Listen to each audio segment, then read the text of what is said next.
Good morning. Good morning. Good morning.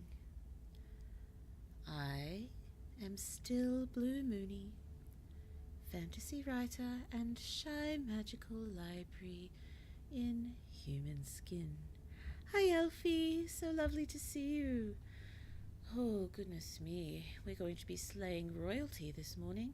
Hi, Ashley. Hello, hello. So lovely to see you. Oh, dearie me. This was probably an unwise choice for Blue, given Blue is not great with horror. Ooh, I just came for the good morning. What a timing. Well done. Here for good morning. Howdy, howdy, Hulk guy. Lovely to see you. Yes, Blue is not great with the whole horror genre. so, but given this is a visual novel, I'm hoping that perhaps I won't be affected quite as badly. We'll see. We'll see. We'll see whether Blue should have commissioned a terrified face. Can always at another date, perhaps. Might need to leave early because sleep. Entirely understandable. Entirely understandable. Yes, Blue's sleep this last night was perhaps not the best. Yes. There's no warning for jump scares. Suspicious. Well, let's have a read through this content warning here. This is a horror game, and it is not intended for all audiences.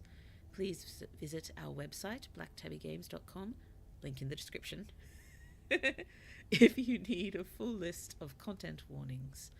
Slay the Princess contains flickering image effects, as well as a parallax effect that, on rare occasions, has caused motion sickness in players. If either of these cause health issues for you, you can disable it in the game's preferences. Please let me know if anyone runs into any trouble with that, okay? Let me know and I'll see what I can do. I'll go to sleep early too. I'll just stay until I finish my MGU. I have a retake in the morning. Okay. So much luck to you for the retake. Only stay as long as you want / need / can. Okay? I can finally shout. Hello, Reaper! Hello, hello. We are just about to get started. I think we should probably... Also, did the stream just start? Just 2 minutes ago. You're fine. I still slightly obsessively do my best to start the opening screen at 5:02 and move on into the actual stream at exactly the o'clock. Probably unnecessary, but given Blue's status as a very small streamer, and how she is very unreliable in other ways, at least she can be reliable in this. Hopefully, most of the time. Oh, my phone was late. It's all good. You are here. We have only just started. Yes, we have just read through the content warning. Let us... Oh, look at our hand there. Can you... I'm not sure you can see the cursor. That's alright, but our cursor is a rather shriveled-looking hand with a curved claw on the pointer finger. And I'm imagining on the other fingers. Oh, no, there we go. Now you can see it. Moving. Whatever horrors you may find in these dark spaces, have heart and see them through. There are no premature endings. There are no wrong decisions. There are only fresh perspectives and new beginnings. This is a love story. Well, you may say there are no wrong decisions, but Blue is quite convinced she will find some way to make a wrong decision at one point. Also, I've been hyper-focused on your fan art. Thank you, Reaper. I can't wait to see it when it's done. I loved how it looks so far. It's so gorgeous. Thank you so much. Let us... Well, here we are. Slay the Princess. Just let me double check. It looks like the game audio is going through fine. Please let me know if there are any volume issues in any way. Volume, I believe, is particularly important in this game because it is fully voiced.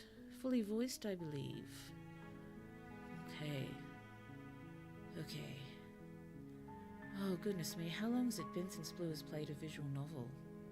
I think it's been years and years, and that one was definitely nothing like what Slay the Princess, I imagine, will be.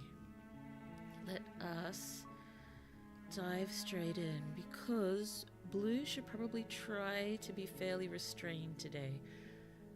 I would prefer to, keep going. Just keep going, but yes, I've run into a few slight, vaguely health-related issues last night and this morning. So I promised to not go too long and to... Oh no, we're flickering. Oh no, hello. Hello. Hi, Princess. You, of course look as marvelous, as wonderful, and as pure of heart, I'm sure. Let's click new game. Chapter 1. The Hero and the Princess. You're on a path. Hello, in the narrator. woods, and at the end of that path is a cabin. And in the basement of that cabin is a princess. So we're in the woods, and there's a path, and there's a cabin, and there's a basement, and there's a princess. Okay. Well, that's one way to make the menu, I guess. Indeed. Okay. You're here to slay her. Oh no. If you don't, it will be the end of the world. Oh no. That is, not the best news we could be receiving in the middle of these rather beautifully illustrated woods. Oh dear, Blue is not much for slaying, apart from, as you may have picked up, her own characters. Of which, I'm somewhat more reluctant these days to slay my own characters. I think there's even a character that I pretty much created him to die way back when. And 10 years later, when the story's still not written, I think I'm actually going to give him a reprieve and he's going to survive. Oh dear, poor sweet boy. Not thinking about him, we're slaying a princess. Okay, let's have a look at these options. The end of the world, what are you talking about? Oh, so what options do we have? A sword, a dagger, a bow, a noose, a gun? We will just have to find out, won't we? The end of the world, what are you talking about? Have you considered that maybe the only reason she's going to end the world is because she's locked up? Killing a princess seems kind of bad though, doesn't it? Can't someone else do this? Forget it, I'm not doing this. Have you considered that maybe I'm okay with the world ending? Do I get some sort of reward for doing this? Oh, okay, thanks for telling me what to do. Sweet, I've always wanted to offer Monarch Viva la Revolution. Silently continues to the cabin, turns around and leaves. Okay, so plenty of options there. Okay, so how about Blue tries to answer as honestly as Blue would if she ever found herself in this situation. So Blue would probably be reasonably flustered and not be able to present any particularly intelligent arguments at being suddenly plopped in this situation. But so many of these responses just seem very level-headed, don't they? Oh yeah, when I was 18, I wanted to have a very deep, bleak and poetic character arcs, but now I love giving characters deserved nicer endings, or at least bittersweet. I am definitely feeling that. I think my favourite types of endings, and hopefully the way most of my stories will end, the best possible outcome from an absolutely terrible set of situations. So best outcome. Best outcome. I feel like if I kill off my characters, it'd have to have a purpose of some kind. I think so too most of the time. Occasionally, collateral damage is believable. Well, not occasionally. It is believable. But, it just feels a bit wasteful if there's a way around it in the stories. But I suppose even then, collateral damage can serve a purpose and a point to just drive home the messages that we wish to convey. Oh, killing princess seems bad. Can't someone else do this? Forget it. Consider maybe I'm okay with the world ending. Reward. Thanks for telling me what to do. That seems vaguely Blue-like, but given the severity of this situation, that's probably not what she'd say. Silently continue to the cabin. Blue is nowhere near stoic enough for that. Turn around and leave? Not when I don't know what to do, probably not. Oh, when you want to write an anybody can die kind of story but then get attached to your cast, indeed, it's a problem. I suppose particularly as well for that character I mentioned, you know, invented him to die but then spent 10 years getting to know and love him and sort of found a way around his death. It does not have to happen. Blue would probably go for more information first. So let's... Oh dear, sorry if it seems... the most obvious or too simple, but I think I gotta go with the end of the world. What are you talking about? Let's go with that one. I'm talking about the end of everything as we know it. No more birds, no more trees, and perhaps most problematically of all, no more people. Oh. You have to put an end to her. Why is the no more people the most problematic? I mean, you know, aren't we technically, in the grand scheme of things, in the same category as the burbs and the trees? I mean, looking at as objectively as possible, perhaps, you know, from the point of view of highly intelligent extraterrestrial life. I mean, we may be no more able to communicate with them than the burbs. People is just animals. Occasionally intelligent, but, you know, definitely not always. Oh, Blue, imagine writing a battle royale type of story. Oh dear.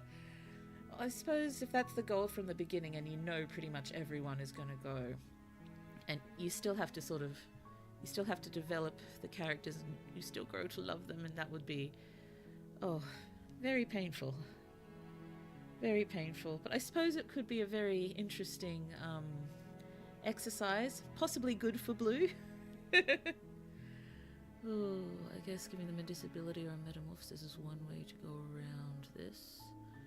Maybe. Oh dear, narrator, you have more to say, don't you? Oh no, my turn. But how can a princess locked away in a basement end the world? If you don't tell me why she's dangerous, I'm not going to kill her. Do you have any evidence to back this up? Have you maybe considered going to end the world because she's locked up? I don't think Blue would be convinced at this point she's going to end the world.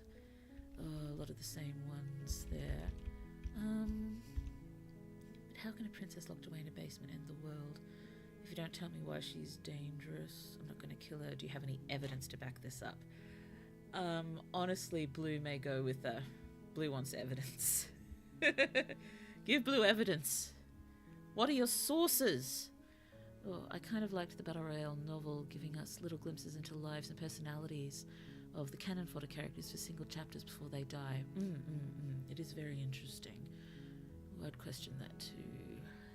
And there's one girl who goes mad from all the bloodshed going on and hallucinates being a magical girl. Oh, magical girls do tend to make everything... They do elevate everything, don't they? Oh, magical girls, magical boys, magical friends, magical people! We love our magical people. Do you have any evidence to back this up? Look, you're already on the path that leads to the cabin. So? Why would you be here if it weren't to complete a very important task? I don't know. You've made it this far, you might as well reach the end of your journey. But I don't remember actually making it this far, honestly, which is highly suspicious in and of itself.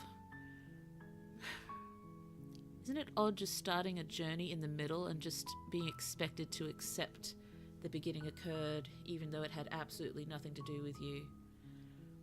It's a lot to ask, honestly, as is slaying a princess, or anyone, honestly. Oh, but how can a princess locked away in a basement end the world? If you don't tell me why she's dangerous, I'm not going to kill her, I think. Oh. I'd probably go with this one first, but how can a princess locked away in a basement end the world? If you can't remember the way, it may have all just been a dream. We did it. She now loosens, we can do whatever she wants. Hooray! But how can a princess locked away in a basement end the world? Don't linger on the specifics. That's what Blue does. You have a job to do here. Just get in there and do what needs to be done. We're all counting on you. I do not remember volunteering for this. I do not remember being conscripted for this. I don't remember anything about this at all. Mr. Narrator, friend, question mark, in parenthesis. Oh dear, have you considered maybe she's the reason ending? Can't someone else do this? Oh, if only that were the case. But I don't make the rules. Well, who does? You seem to be, in the most in charge position, at least out of the two of us right now, Mr. Narrator friend.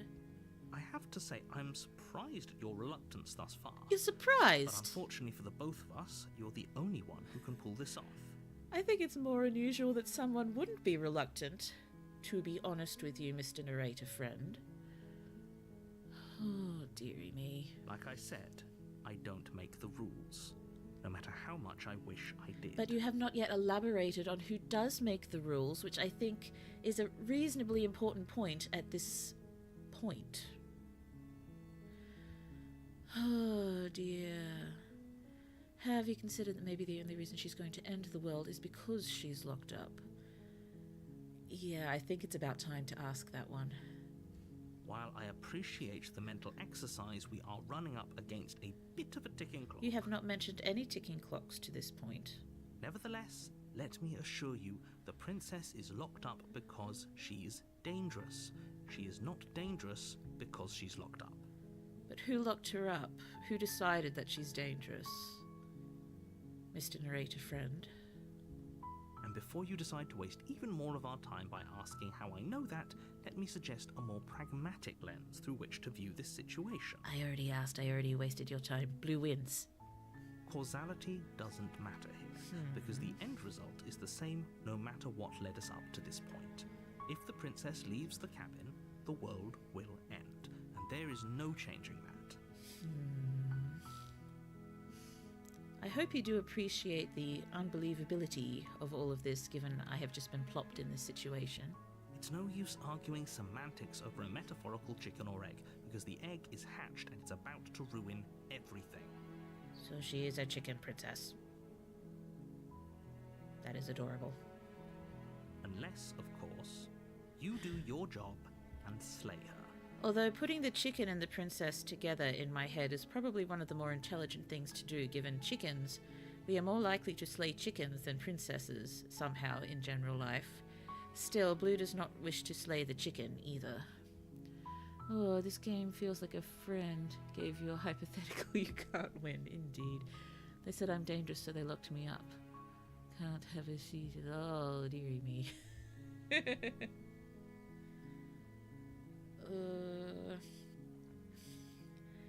Well, even if Blue may think this occasionally, just in some darker sort of moments, I don't think I would actually say that. I'd like to think I wouldn't ask about a reward.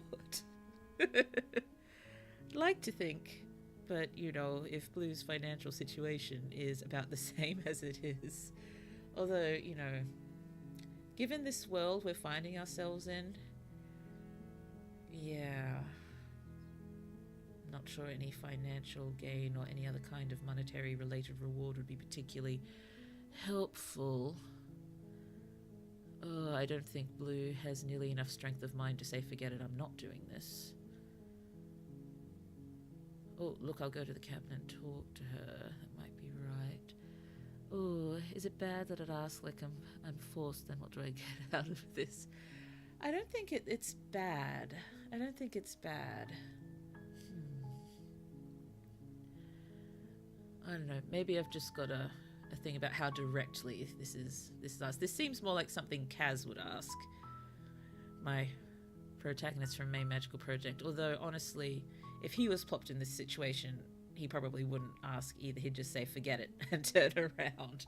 Because he is actually, Kaz's integrity, despite his somewhat criminal leanings, his integrity is kind of through the roof, honestly. Like, I don't want to kill people, but,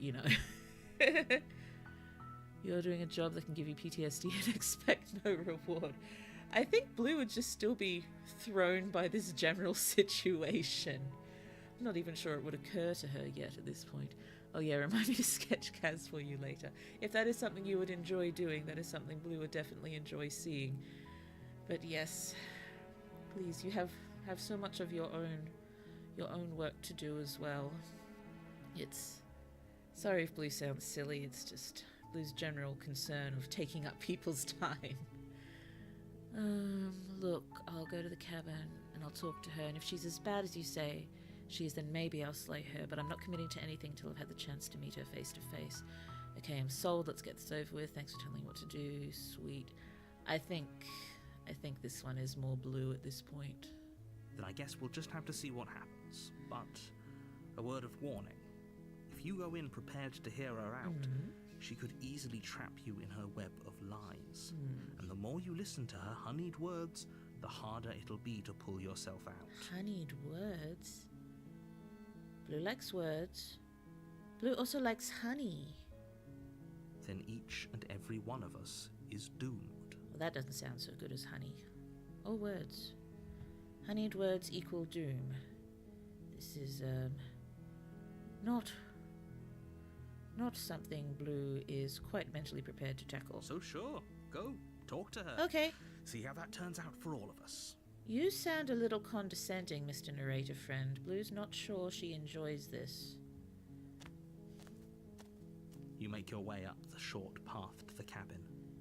You'll find the princess within. Okay. Well, thanks, but I don't mind. I believe in your vision. Thank you so much. Thank you, Reaper. I hope you are enjoying what you've seen of the story so far. Blue has been a little stuck of late, moving forward, because the beginning of Main Magical Project is almost entirely out of the fic, but just at the end, there's some new stuff that's not quite working out yet, so it's taking a little while to bring it together. We're not going to go through with this, Whoa, right? who are you? She's a princess. We're supposed to save princesses, not slay them. Voice of the hero. Hello, other voice friend. So I'm assuming we are hearing the hero and the narrator. And I'm guessing they're not standing behind us, so I'm assuming they are in our heads. Voice of the hero. Ignore him. He doesn't know what he's talking about. Oh, goodness me. Not sure about having arguing voices in my head, telling me to slay or not to slay. Blue has enough trouble on her own figuring out such things, let alone with you, sort of, what's the term? Putting in your 2 cents? I think that's what it is.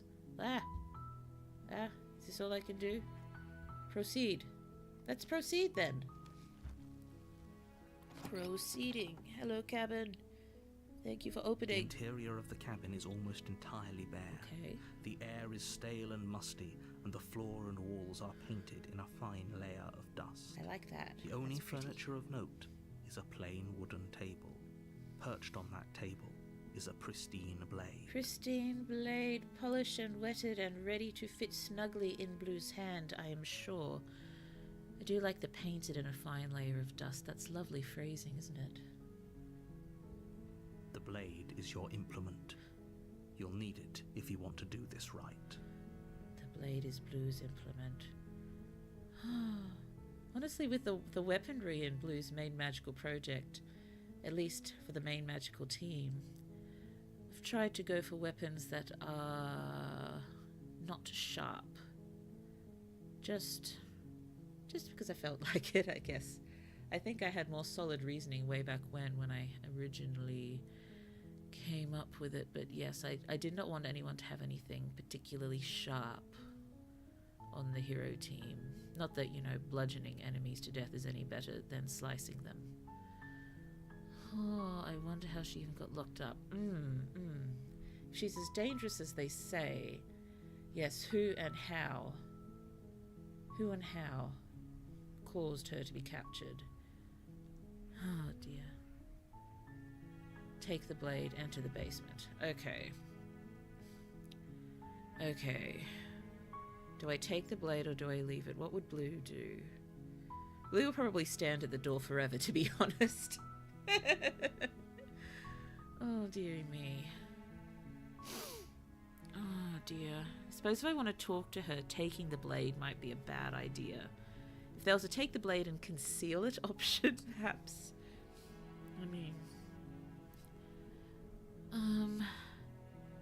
Looking at this in a more objective, real-life sort of fashion, assuming nothing terrible happens, you'd hope we could always turn around and get the blade if we had to.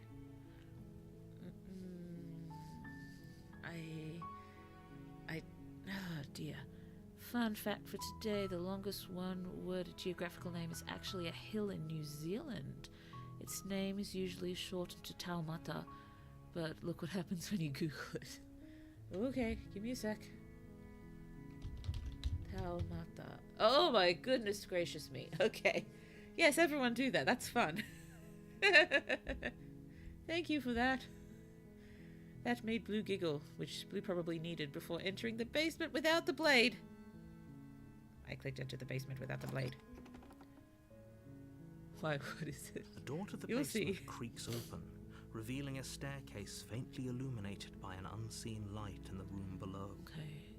This is an oppressive Oppressive place. is a good word. The air feels heavy and damp, a hint of rot filtering from the ancient wood. Beautiful writing. If the princess really lives here, slaying her is probably doing her a favour. I don't think so, somehow.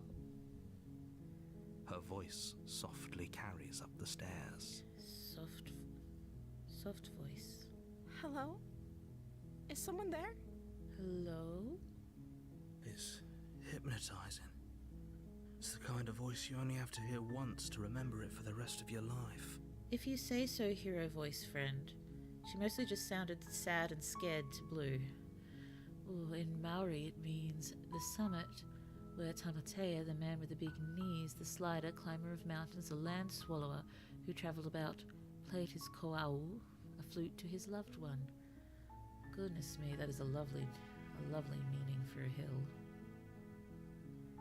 Goodness me. Language is amazing, isn't it? Don't let it fool you. It's all part of the manipulation. Okay. You're playing a dangerous game by coming here unarmed. Honestly, Mr. Narrator friend, you seem the most suspicious of all of us at the moment. Hi, just checking in on you. Oh dear. These are our options. Hi, just checking in on you. I'm here to save you. Lie, I'm here to save you. Hey, I think I'm here to slay you. Continue down the stairs. I think just a greeting at this point will do. Let's say hi. Don't be a stranger. It's been so long since I've had any visitors. Please, come downstairs.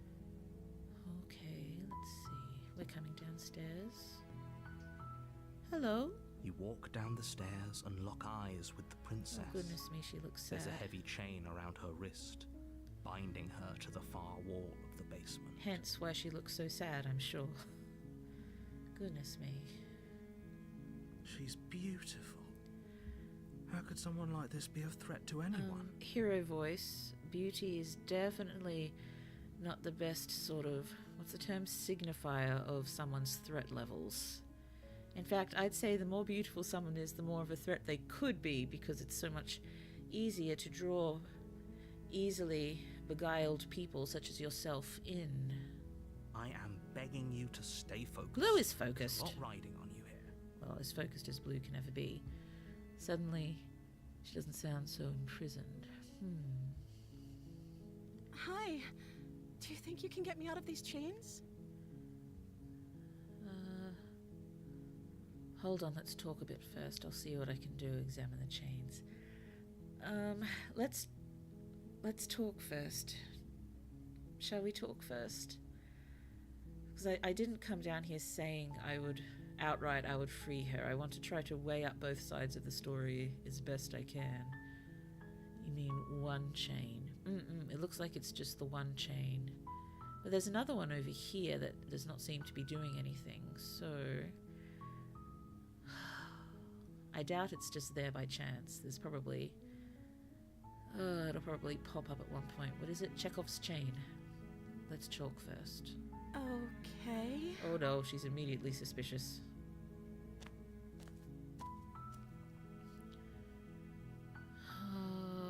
What's your name? I don't know anything about you, for all I know you're locked up for a reason. If I'm the first person you've seen for, what have you been eating or drinking? I was sent here to slay you. You're apparently supposed to end the world. What are you going to do if I let you out of here? I'm going to keep locked away here, at least for a little bit. can get to know each other better while I decide what to do. I'm sorry, I just can't trust you. This doesn't add up.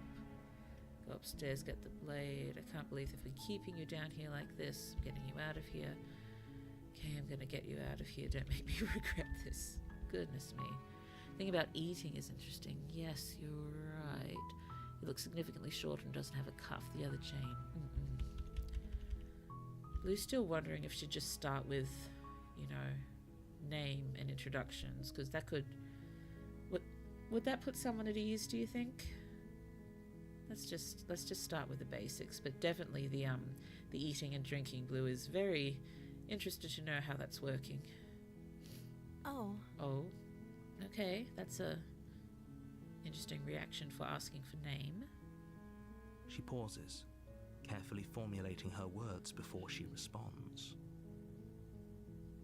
You can address me as Your Royal Highness. Or you can just call me Princess if Your Royal Highness is too formal. Okay, Blue would possibly buy that. There's a series of books. Oh, goodness me. I think it's called the Doorways Trilogy. I think I might have talked about them before. They're by Michael Pryor. I read them in high school and very much enjoyed them. But a main character in that, she has such a long name, and she's a princess, so everyone just calls her Princess. So possibly, okay. Princess could work. Is Princess her name or her title? Why not both? What if it's both? Could you imagine being named Princess? Or maybe her name, Princess, is in a different language? Different origins? So is Princess your name? I think, given we've just asked, I may have to expand on that just a touch, please. Like I said, you can call me Princess if you'd like. Okay, I'm not sure if she's just nervous given her situation or what here. I think there's a possibility she's just very anxious and nervous, and maybe she doesn't want to reveal her name. Because I'm sure there's plenty of reasons, both magical and not, that someone would not want to reveal their name to someone who has just come down the stairs in a cabin in the middle of a wood where I am currently chained and imprisoned. Oh, honestly, I'm kind of with the hero voice on this. Blue's definitely preferring the hero voice to the narrator voice at this point. He has to be nervous and confused that, oh, she doesn't know you, or she's actually evil and she's tricking you. Yes. Generally, the way Blue thinks along these lines, you know, may wind up ending badly for Blue at one point, but I prefer to be a sucker than to be cruel, honestly. Yeah. I'm sorry, I've been down here so long I guess I've just forgotten. I must have a name, though. Everyone has a name. That's actually very, very sad. Oh dear. Okay, that's weird. A little weird, yes, but... She hadn't even thought to pick a name for herself. Hopefully you're starting to see that she can't be trusted. Go back upstairs, get the blade, and slay her before it's too late. Honestly, I'm not sure I trust you either, Mr. Narrator Friend.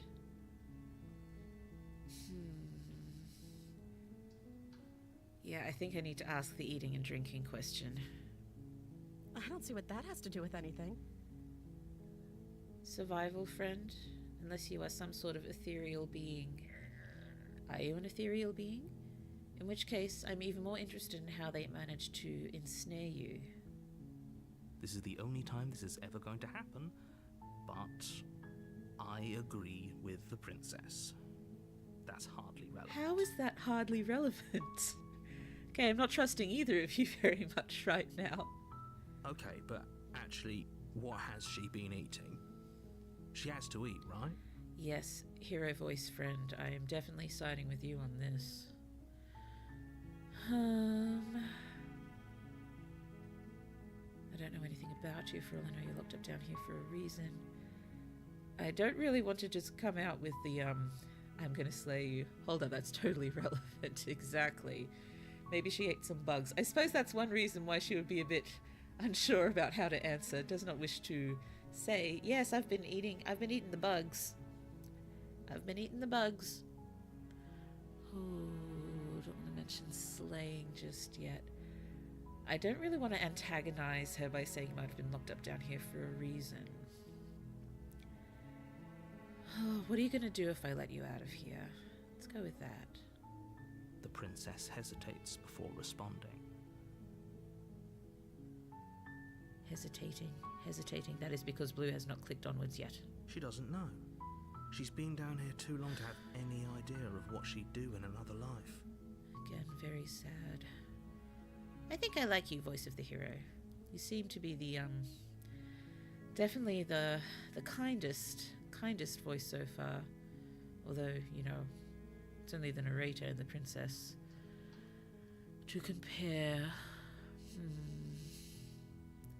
Oh, goodness me, am I going to get any others?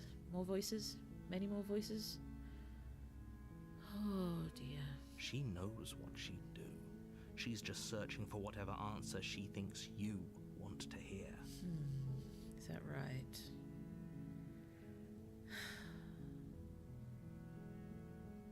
Just wondering for a moment, would she have known that someone is coming to slay her eventually?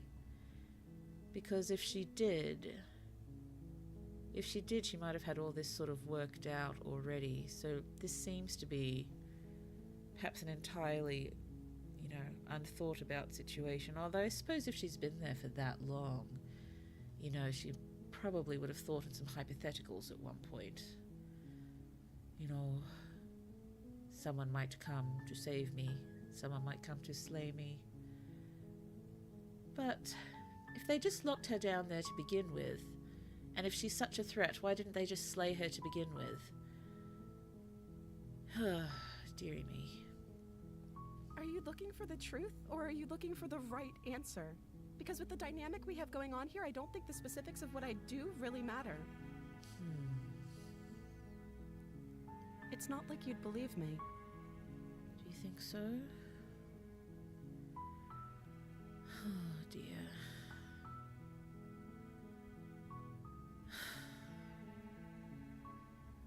At the moment, I'm just wondering who I trust more, the narrator or the princess. I don't really trust either of them, but honestly, I probably trust a voice in my head less.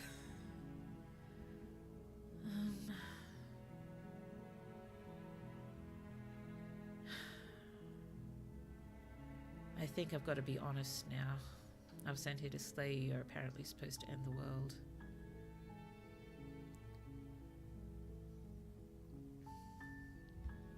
Dear, I don't think I'd say it's. I'm starting to think it's true. There's something about you that doesn't feel right. Just because something doesn't feel right about someone doesn't mean they're going to destroy the world. You're not supposed to know the date on the death row. Okay. But I wanted to see for myself. I'm still not sure what to believe. But I don't think you're actually dangerous. I don't think you're actually dangerous. It's so hard to actually come to that conclusion about anyone, because pretty much everyone is capable of being dangerous. So I think I'm going to have to go with what I wanted to see for myself. I'm still not sure what to believe. Is that why they threw me down here? But I don't want to hurt anyone. I like the world, I think. I think that's actually a pretty fair answer. I like the world, I think. You've just got to have that sort of qualifier there. I don't remember much about it, to be honest. I've been down here for so long. Down here for so long, it's feeling more and more like, yes, perhaps not human, but not human does not mean bad. I think, I kind of agree with the I think. That's... How long has she been locked away? Did they tell you how I'm supposed to end the world? No, they have not told me much at all. They just sort of dumped me in this situation. I've been told enough. I was hoping you'd tell me. No, but I'm sure they have their reasons to keep that information secret from me. Blue would not say that. No, which is why I don't think you're actually dangerous, or remain silent. Oh, dear. Yeah, I like the world too, kind of. Okay, that makes sense. Wait, what if she ate the past slayers? Oh, goodness me. That's not really something Blue wants to think about, but given this is a horror game... Ooh, eating. Blue has snack. Sorry. Snack. You like snack? Sorry. I will try not to crunch munch too loudly. If it's not working for any of you, the sound of Blue crunching, let me know and I will stop. But I'm getting a little bit snacky here. Snacky, slaying snacky.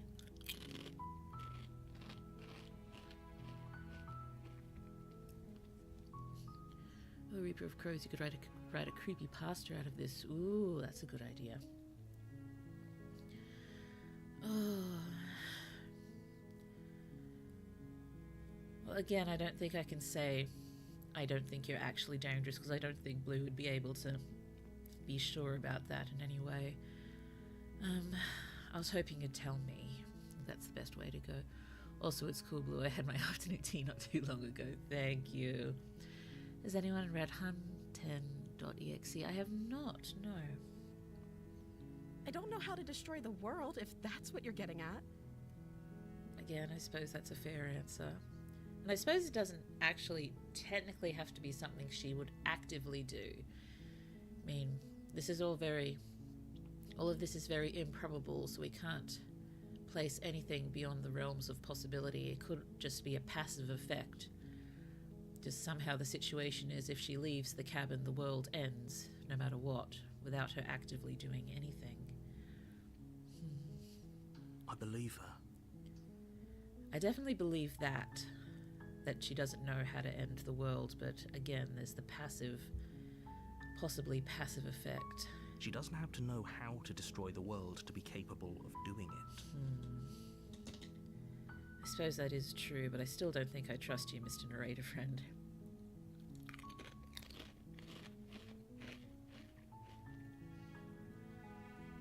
Lou is covering her mouth when she crunches, which is hopefully helping to mute it slightly.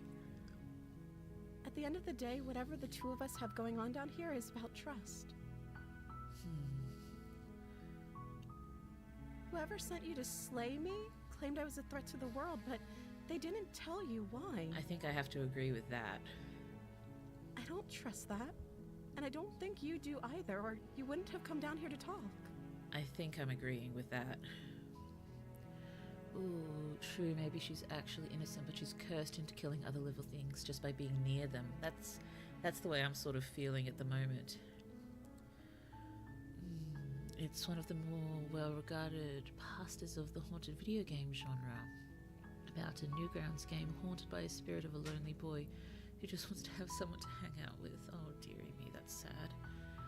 Maybe she's like Rogue from X-Men and accidentally pokes someone and they die. I'm starting to think that if it is the case, if she leaves the cabin, the world ends, that it's along those lines as opposed to her actively doing anything. In which case, you know, that's a big choice to make. Whether to let her out and risk, you know, passive destruction, unintentional passive destruction, or to unfairly keep her chained up when it's something she can't help. She has a point. We're talking like this for a reason. So this shouldn't be about what I'd do if I got out of here, or me saying the right thing to convince you to save me. Yes, you definitely shouldn't have to convince someone to save you. Yes, Blue doesn't like the idea of that. Well, only one way to find out. I volunteer as the guinea pig. This is about how messed up this whole situation is. This is my life we're talking about. She's definitely right on both of those points. Do you really think I can even end the world? Why would I even want to? But again, I'm leaning towards, I don't think it's something you have a choice in the matter in, if this is true. We both know that if there's people we can't trust in this situation, it's whoever locked me down here. Definitely. And it's whoever sent you here. Definitely. And those two groups are probably one and the same. Not necessarily, but perhaps. Don't let her turn the tables here. This isn't about trust. This is about risk. We stand to lose everything, all for the sake of one person, and a subjugating monarch, no less. Blue is far from a fan of monarchy, but this is the first time this has sort of popped up. How do we know that she was a terrible monarch? How do we know she even ruled anything? She's a princess. She's not of age, I imagine. And even so, that doesn't mean, you know, death to the princess just because she's a princess. That's not appropriate, I don't think. Don't know anything about you, Fräulein. I locked up down here for a reason. I think we've sort of covered that ground. I won't kill you, but I can't just set you free. It's too risky. What if I stayed for a while and just kept you company? Maybe then everyone could be happy. I don't think she'd be happy locked up with you for company when you refuse to let her go. And by you, I mean Blue. Blue is you. I'm going to keep you locked away down here, at least for a little bit. We can get to know each other better while I decide what to do. I'm sorry, I just don't trust you. This doesn't add up. It's not worth the risk. I don't know. Go back upstairs to retrieve the blade without another word. No. Can't believe they've been keeping you down here like this. I'm getting you out of here. Okay, I'm going to get you out of here. Don't make me regret this. Okay. I think I'm going to go with okay, I'm going to get you out of here. Don't make me regret this. Let's go. You're only making this more difficult. I'm starting to enjoy a little bit making things difficult for you, Mr. Narrator friend. Your reactions are just, you know, getting up there. They're making Blue smile. Thank you, and you won't. I promise. Okay. You're making a huge mistake. Maybe. But you made the bigger mistake by picking Blue for this. So I think that one may land on your shoulders, Mr. Narrator friend. Though he did say he didn't make the rules. If you didn't plop me here, who did? No, you're doing the right thing. Thank you, voice of the hero friend. I'm feeling marginally more assured. You walk up to the chains binding the princess to the wall and give them a tug. Blue tugs the chains. They're large and heavy, far too solid for you to even imagine trying to break them apart. I'm guessing you don't have the key? No, sorry, friend. Maybe it's somewhere upstairs. I don't remember seeing anything. The narrator did make a point of saying there was only the blade, but I suppose I'm not really trusting the narrator friend at the moment, am I? Doubtful. Whoever locked the princess away down here intended for her to never see the light of day. They wouldn't have just left the key to her chains somewhere in the cabin. It's still worth checking. Oh, and if there isn't a key, do you have any other ideas? I'm going to check upstairs. Maybe the key's still lying around somewhere up there. And if not, maybe I can at least find something to break you free. I'm not sure about, you know, putting it on the princess for other ideas of how to get her out of there, given she's been trapped there for so long. Yeah, let's go check upstairs. Maybe the key's lying around, and if not, find something else. Okay. Okay. I'll be here. I'll Good be luck. here. Yes, you will, princess friend. I'm sorry. Oh dear. Chip time.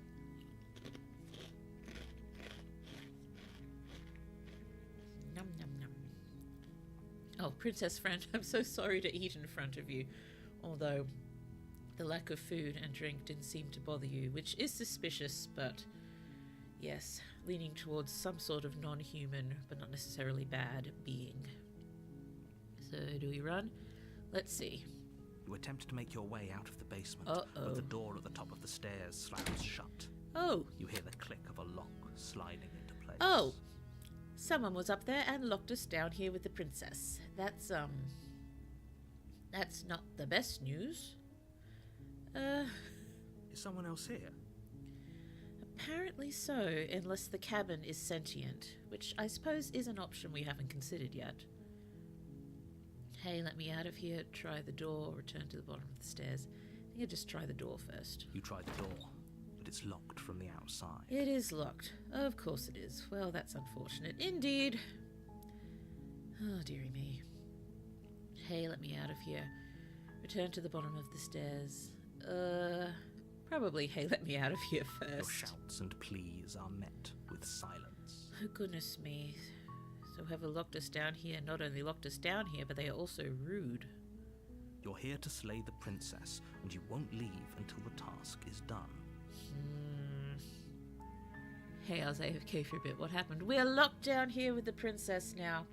We were trying to go upstairs to hunt around for a key or something else we could break the chains with, but we are stuck. We are stuck.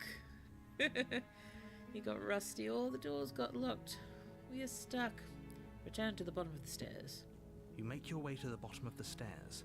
This would have been so much easier if you'd just taken the blade like you were supposed to. Yes, probably, but I was concerned about what the princess's reaction would be if we came down here armed, which I think is a fair concern, Mr. Narrator friend. Yum yum. But these chips are still delicious. Easier for whom? Yes. Thank you, voice of the hero friend. Easier for everyone. Look at the mess you're in. I was already in a mess, and so far as I can see it, most of that is thanks to you, Mr. Narrator friend. Use a knife to break the chains. I didn't bring the knife with me. I left it on the table upstairs, so it is now behind a locked door. You'll be able to cut the door with the blade. Oh, sorry if that sounds like backseating. No, all good. Gentle backseating permitted. Blue is not so great at games. But yes, remember, Blue did not take the blade. Blue just went into the basement without the blade because she didn't want to be armed. Because she figured that would set the princess on edge. Hee hee. Blade. On edge. Blue is sorry for the terrible, unintended pun. I heard the door slam. They locked you down here too, didn't they? They did. They did. There's a slight panic rising in the princess's voice. Panic. Panic is bad. Blue does not handle panic well.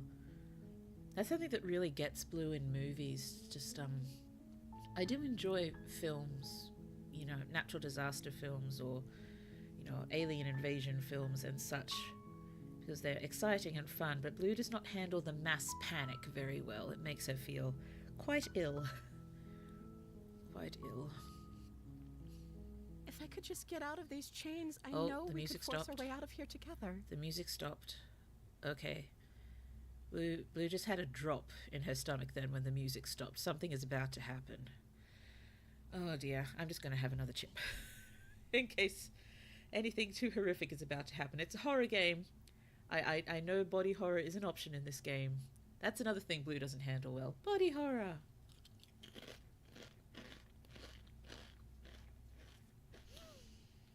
Okay. What's happening?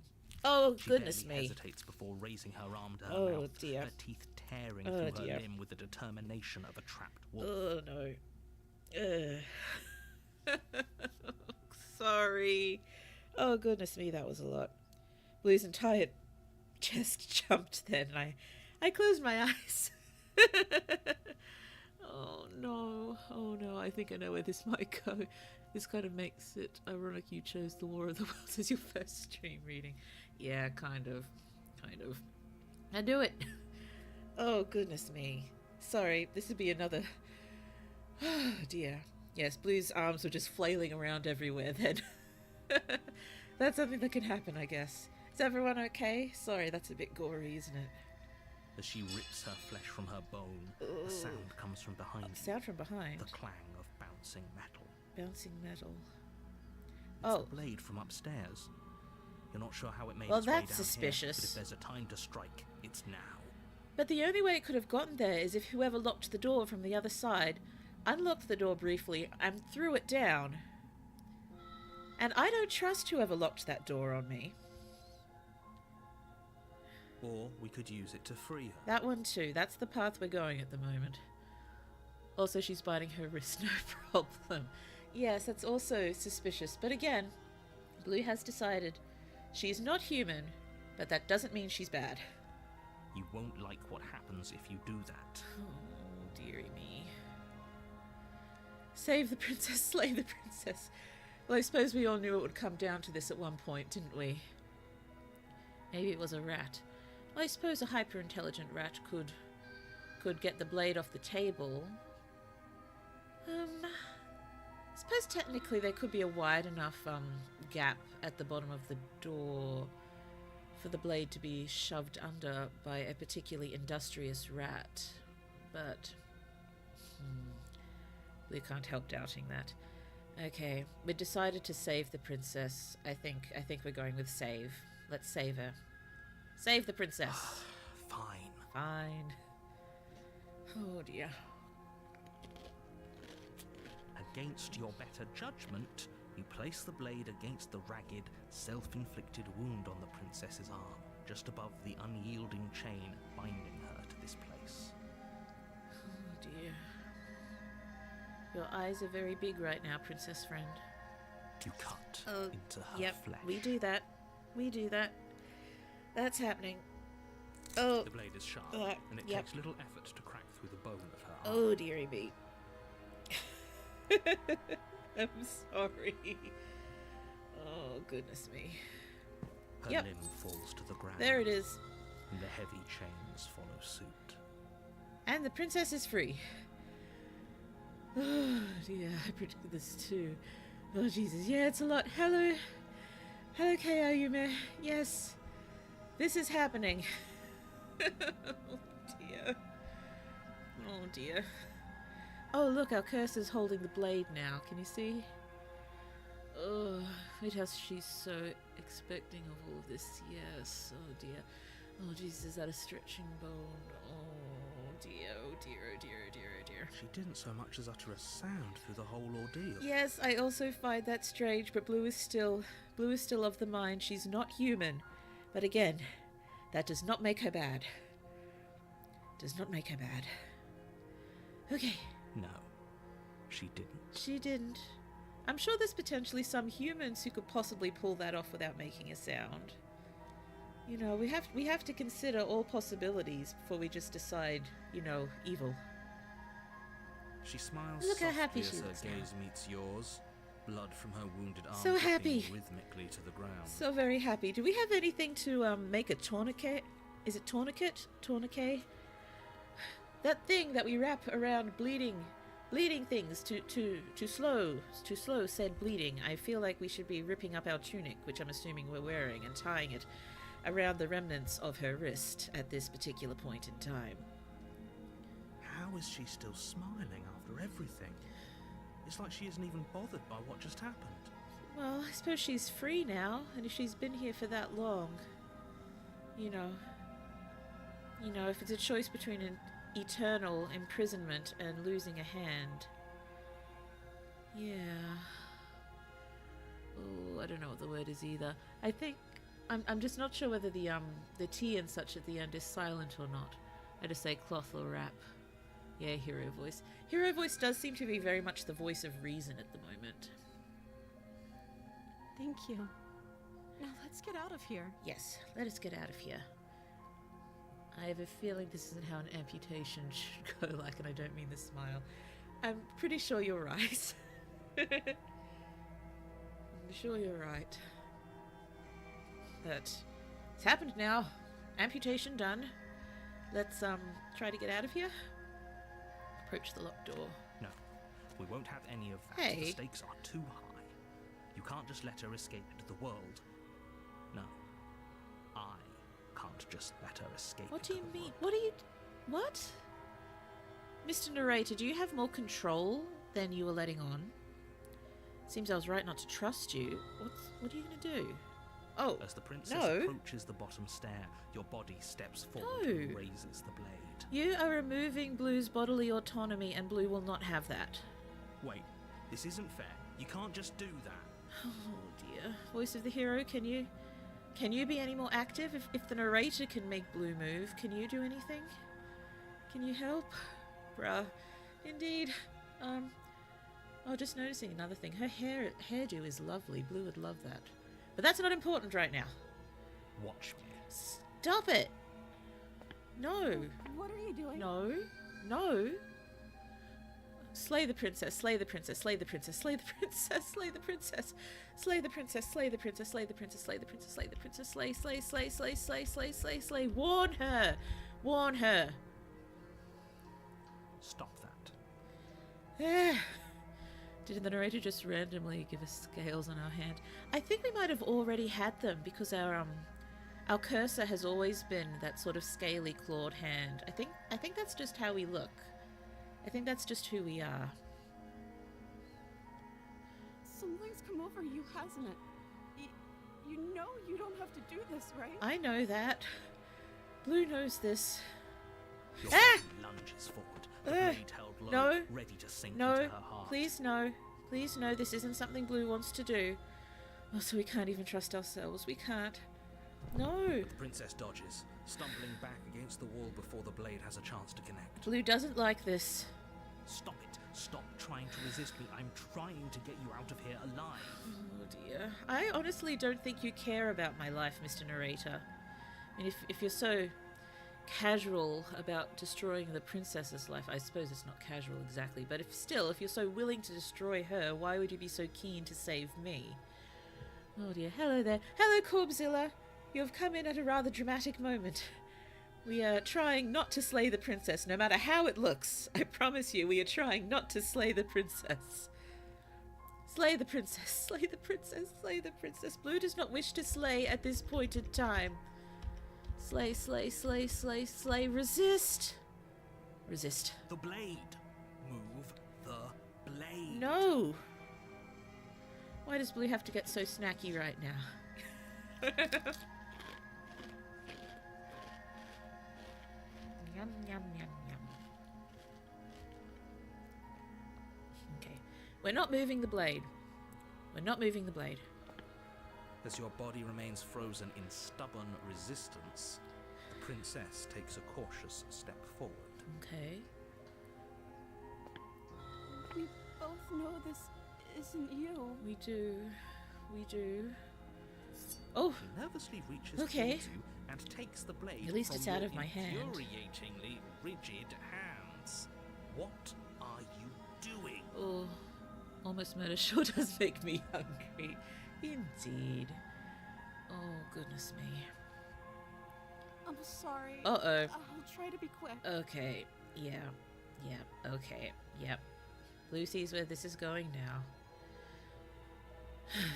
She plunges it into your chest, Ugh. tearing through flesh and sinew. It is agony. But you aren't dead yet. We're not dead yet. Oh no, I'm so sorry. Oh dear. Oh dear. Oh dear. Stay strong. We can tough it out until it's done. For her sake. This is very unfortunate. Is everyone okay? Thanks, Weirdo Princess. For her sake. Don't you start pretending that dying a painful death is some sort of heroic gesture. The two of you have literally doomed everyone. But yet somehow I still don't trust you, Mr. Narrator friend. Oh, not Claus, for her sake. I think the voice of the hero is slightly besotted. Blue is just a bit sad. And ouchied. Much ouchied. Are we freaking Mercy killing her? No, she's killing us. She's definitely killing us. Whatever. She sinks the blade into your chest again Ouch, and again ouch, not and good. again. You feel every inch of burning pain that slices its way into your body. This is pretty visceral. Pretty visceral. Oh dear. Oh, goodness me. Goodness me. Okay, that's a lot. That's a lot. Everyone okay? Oh dear. She doesn't know how to use a knife, does she? Seems not. Seems not. Apparently not. Though it doesn't matter how sloppy her knife work is, does it? A stab wound is still a stab dear. wound. It won't be long before you bleed out.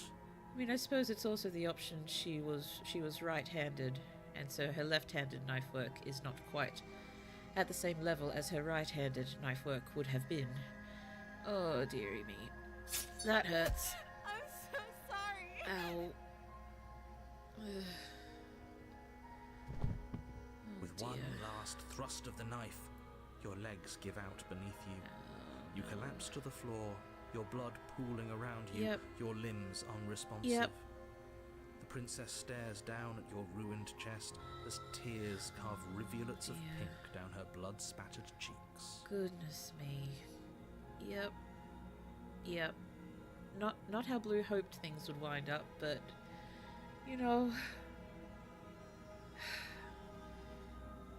kill or be killed. Which do we choose? I suppose we didn't actually choose anything there, did we? It was kind of chosen for us, and it was mostly Mr. Narrator's fault for taking away Blue's bodily autonomy. It can't just end like this, right? Poetically speaking, it's not cool, but I think this is happening, friend. Oh, that's rich coming from you. As much as I'd prefer for things to have gone differently, I can't deny the reality of what's happened. The two of you made your choice. It's over. It's over. Now, if the person had some kind of axolotl DNA, this wound would have recovered. That would have been useful. We do seem to... We are scaly and clawed, but I'm not sure... I'm not sure it's axolotl DNA that we have here. Not sure, it looked almost bird-like, didn't it? Almost bird-like. Everything goes dark, and you die. Blue is now dead. Chapter 2, The Damsel. Okay. You're on a path in the woods. Oh! And at the end of that path is a cabin. Okay. And in the basement of that cabin is a princess. We are repeating. We are repeating. Good time for a snack then.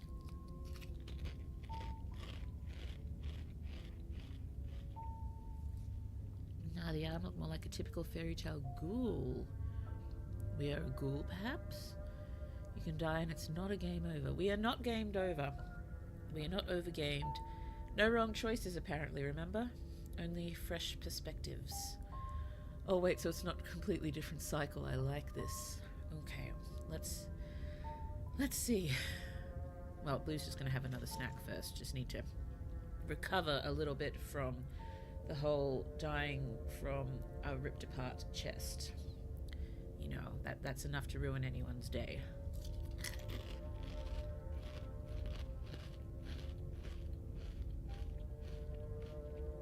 Yum, yum. But nothing that some sweet chili chippies can't help. You're here to slay her. If you don't, it will be the end of the world. This is pretty much the exact same thing he said last time, isn't it? I'm getting a terrible sense of deja vu. Wait, hasn't this already happened? Okay, no. But I died, what am I doing here? Oh, you bastard, you're in for it now. I'm wise to your tricks. Proceed to the cabin. What seems the most likely thing Blue would say? Right. The okay, no seems appropriate at this point. Oh, nah, I'm saving the princess. Well, I think we saved her, and I don't see any evidence that the world has been destroyed. Given, you know, it's happening again. I think this is just way too calm, the deja vu. Blue would not be calm at this point. The wait, hasn't this already happened? Okay, no, but I died, what am I doing here?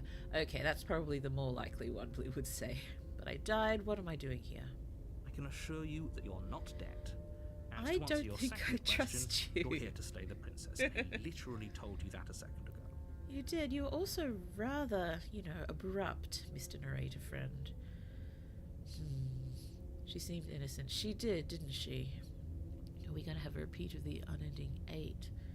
Oh, goodness me, is that the, oh, Haruhi. That's Haruhi, isn't it? The, I watched it so long ago. But yes, Haruhi. If he doesn't remember what happened, then maybe it's best to keep it that way. Okay, but you remember what happened, and I remember what happened. The narrator. Yes, he didn't approve of us last time, did he? If we're going to save our beloved, we'll have to be sneaky about it. Oh, hello, voice of the smitten. Lovely to meet you. Oh dear. Oh dear. Oh dear. Our beloved? Yes, I think voice of the hero was, you know, a little besotted by her, but not smitten as such. Oh yes, I love the smitten already. Oh dear. So we're going to be going through again, I imagine, and have to save or slay her again. And so do we get a new voice depending on how we reacted last time? And so should we go along with the voice of the smitten then? Are we completely in love with her and should we just save her straight away this time? Well, I suppose it'd be interesting to see how that would work. Excuse me, sorry. Hydration check. Doopy doopy doo.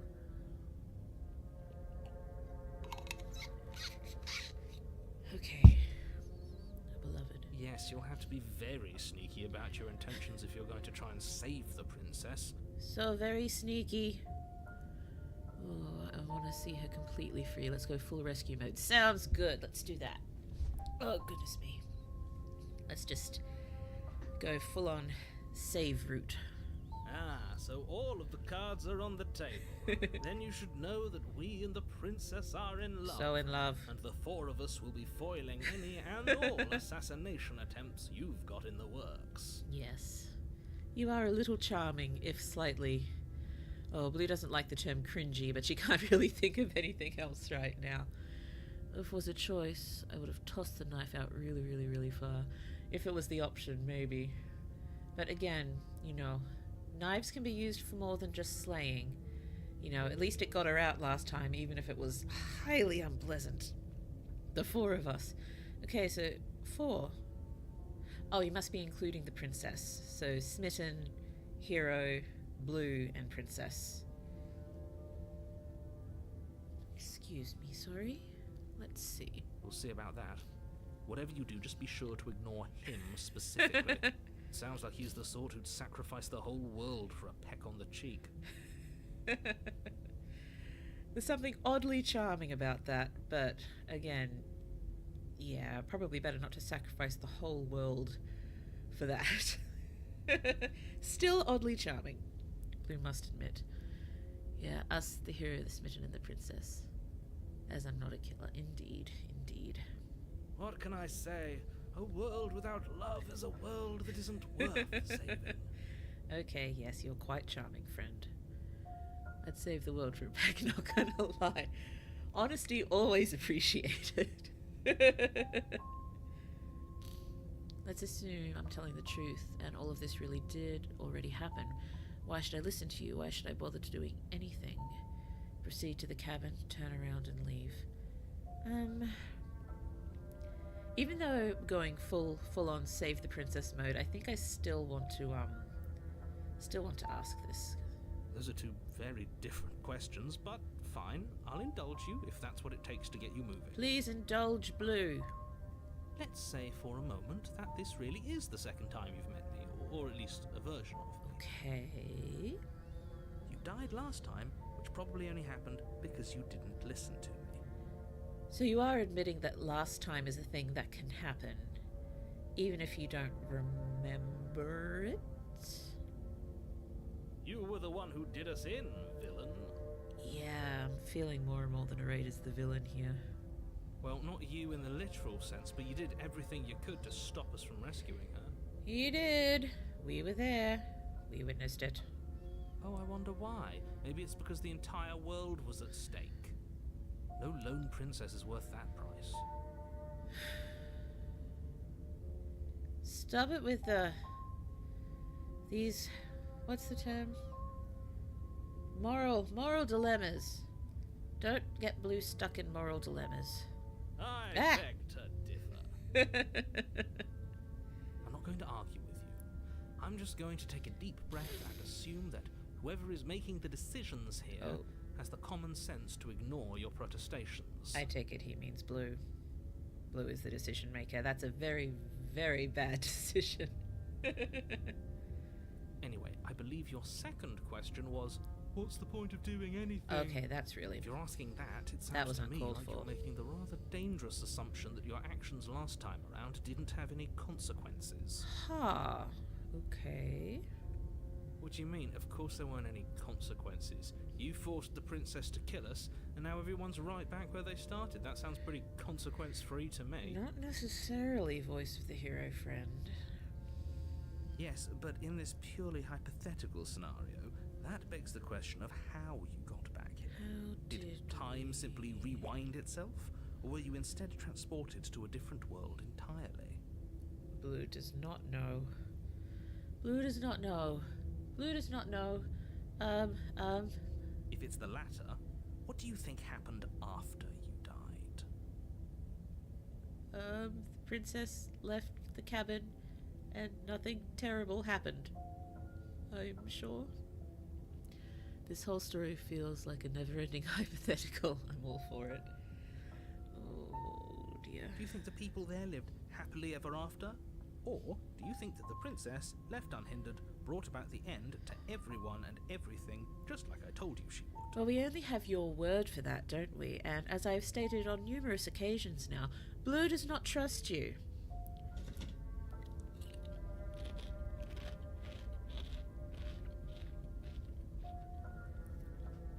Did you hear that, Mr. Narrator Friend? That was the crunch of the Blue doesn't trust you. She would never. She's a perfect angel that you cruelly imprisoned as part of some convoluted, dastardly scheme. I'm unsure about Perfect Angel, really, but still. Convoluted. I don't know how this premise could be any more simple. Princess bad, stop her, save everyone. But again, you're just assuming we're going to take your word for it, and you have not proved yourself particularly trustworthy so far, Mr. Narrator Friend. I'm going with them. I'm going to find a way to save her from that cabin. Let's talk about this princess. Proceed to cabin, turn around and leave. Let's go all in. Let's go. We're going to save her. Let's proclaim it from the beginning. I think you, the narrators, us indeed. That's right, you can't stop all of us. We are in this together. We're going to sweep her off her feet if it's the last thing anyone does. That's not quite what I've got on my mind, smitten voice friend. Are these really the sorts of people you'd like to align yourself with? You're not at the cabin yet. You still have plenty of time to reflect on the situation. I just hope for all our sakes that you make the right call. Oh, Stanley walked out of his office. He decided not to go to the meeting room. Perhaps he simply missed a memo. Oh, goodness. We'll have to continue with Stanley at one point, won't we? Although I've got a bad feeling that I lost our progress by accident because I had to stop in the middle of a pathway and I'm not sure it auto-saved. So, if so, whoops. But hopefully we just won't wind up going over the exact same paths again. Okay, let's get to this cabin. A warning before you go any further. Okay.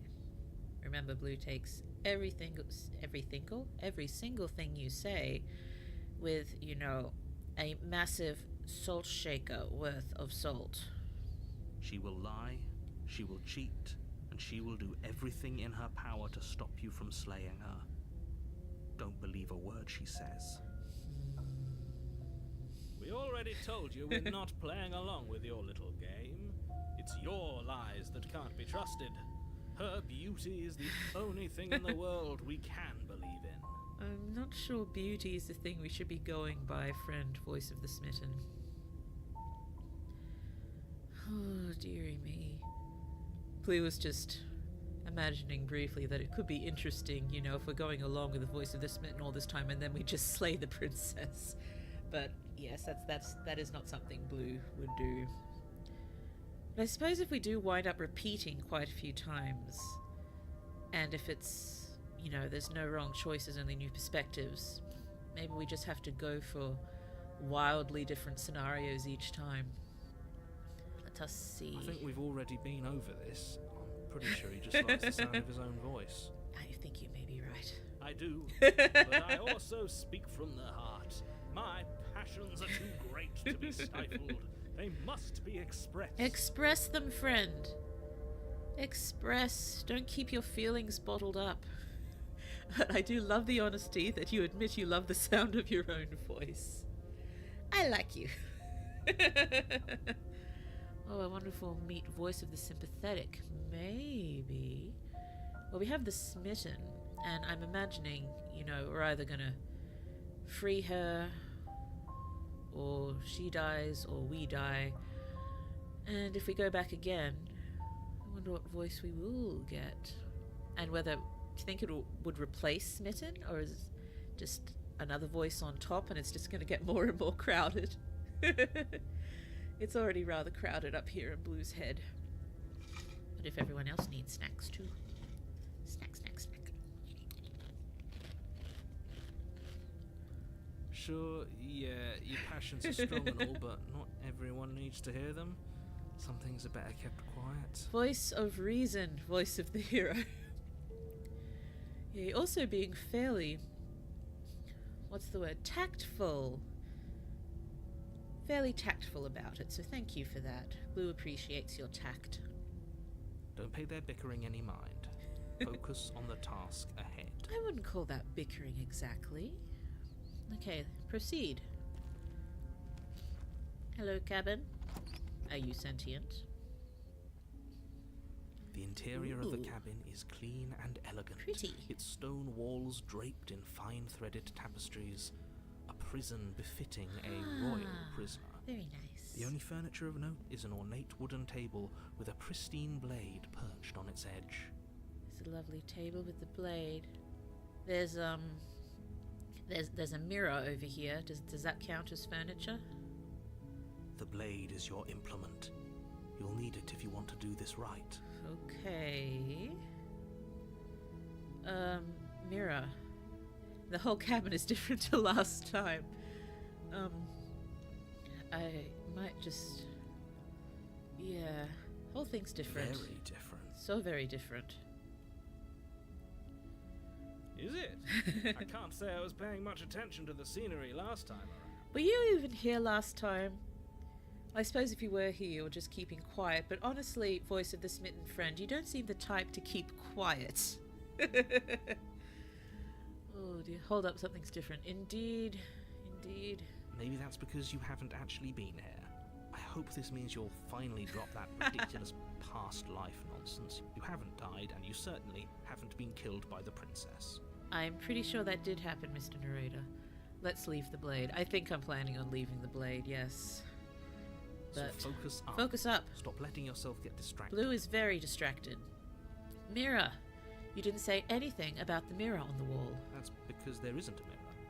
There's a table, the blade sitting on the table, and the door to the basement. There's nothing else in here. Oh. Mr. Narrator friend cannot see the mirror. There's definitely a mirror. I'm glad Blue's not the only one. There isn't. Oh, goodness me.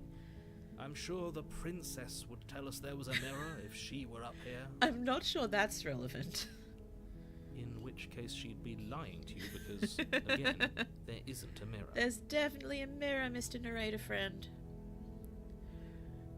Why would you lie about that? What's the point? I want to look at myself. I want to see how handsome I am. It doesn't matter. Remain silent. Approach the mirror. But well, I suppose even though the narrator's aware that there could have been times before this one, and he admitted that, but he himself doesn't remember it happening. I suppose there's the possibility he doesn't see it for whatever reason, but that's odd. Maybe the scenery change is metaphorical, like the narrator sees the truth, but we just see different things. Maybe we should just go to the mirror. You walk up to the wall next to the basement door. It's a wall. There isn't much to see here. It looks like a mirror to me. Excuse me, sorry. Sorry. Blue's voice still hasn't entirely recovered yet. At least, can talk still. But Blue's tried singing a few times and it's been rather funny. Oh, goodness me. I was hoping on doing a karaoke stream before needing to go on hiatus, but if my voice doesn't recover enough, I do not wish to do your ears any damage. Oh dear, okay, I'll go to sleep. Pretty heavy friend when I'm about to start and prefer to do it well rested. Get some wonderful, wonderful rest, Ashley. Thank you for being here with us. I hope it was enjoyable. rather brutal amputation and slaying of Blue as opposed to the princess. Very enjoyable. Oh yeah, that's totally a wall, but I have one lingering question. Why is it super reflective? Indeed, Blue was also curious along these lines. This really isn't funny. It's not. Wipe the mirror clean. You reach forward and rub your hand against the cabin wall. I hope you know how ridiculous you look right now. See you all next week. See you then, Ashley. Bye-bye. Bye-bye. Okay, so we look ridiculous rubbing our hand against the cabin wall, which is in fact a mirror. But it was there a second ago. Oh? And now it's gone. Pity. We could have a feather out of place, and Is now the we'll mirror never gone? know. We can't gallantly sweep her off her feet if we have a feather out of A place. feather out of place. We have feathers. Oh, hello. Hello, PK Demo. So lovely to see you. So lovely to see you. We have just been busy looking ridiculous, rubbing our hand against a stone wall that is very much not a mirror, apparently. And we have feathers. So that's new. Okay. Take the blade into the basement. We are going to leave the blade again. I know that didn't end so well for us last time, but we're leaving the blade. Leaving the blade, entering the basement. Bye-bye, blade. The door to the this is basement nice. creaks open, revealing an intricate stairwell. Ooh. Gold-trimmed carpet glimmers in the light of the torches positioned along the walls. Oh, very nice. The basement almost seems welcoming in the dim firelight. Very nice. Very nice. Oh, look at this lovely, I'm assuming, red carpet laid out for our grand arrival. And I'm sure we don't have any feathers out of place whatsoever. But it's still a stone basement. If the princess lives here, slaying her is probably doing her a favor. Sorry. Sorry. At this point, I just need to do this, Mr. Narrator Friend. Really? Really?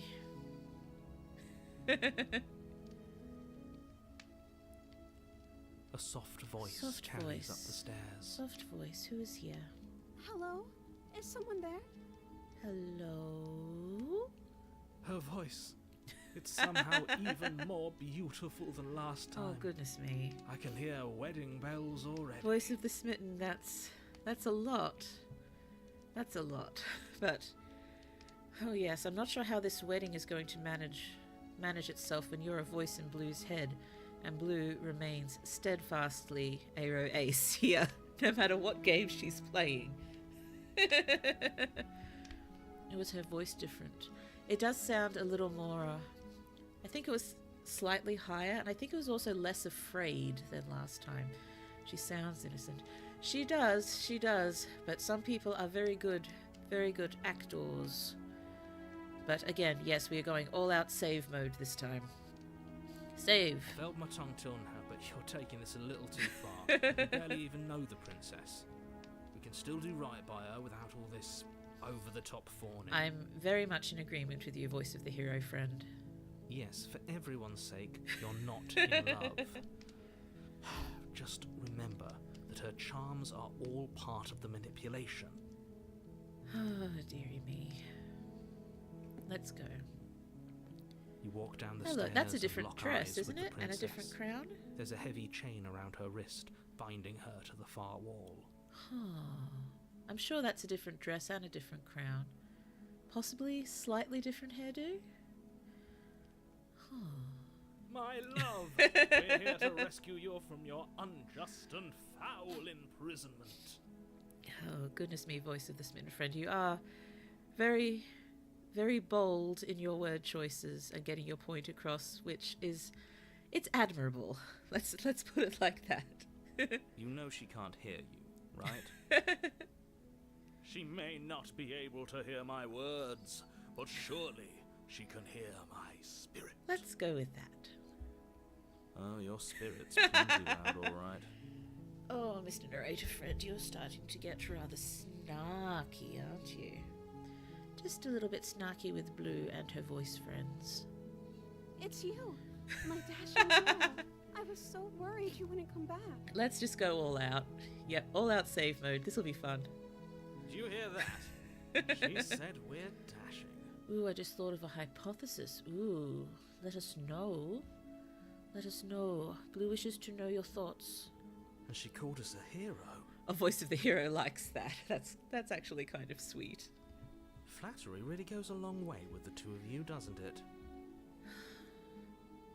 Honestly, it didn't... Well, it wasn't over-the-top flattery. It wasn't. Waiting for you to come back. I didn't want to believe your ravings back in the woods, but this is next to incontrovertible evidence. You've been here before. Now you believe us, now that the princess has said something. Oh, what if the princess's true power is that she can change the story? That's why things are different. Maybe. That's why the narrator says she can destroy the world. That seems highly plausible. That's right, villain. And you killed us. Sorry, Blue needs snack. Snack. Ooh, big chippy. Excuse me for just a moment. Nom, nom, nom. Nom, nom, nom, nom. But that's just a theory. Indeed. What kind of theory is it? A slaying theory? A princess theory?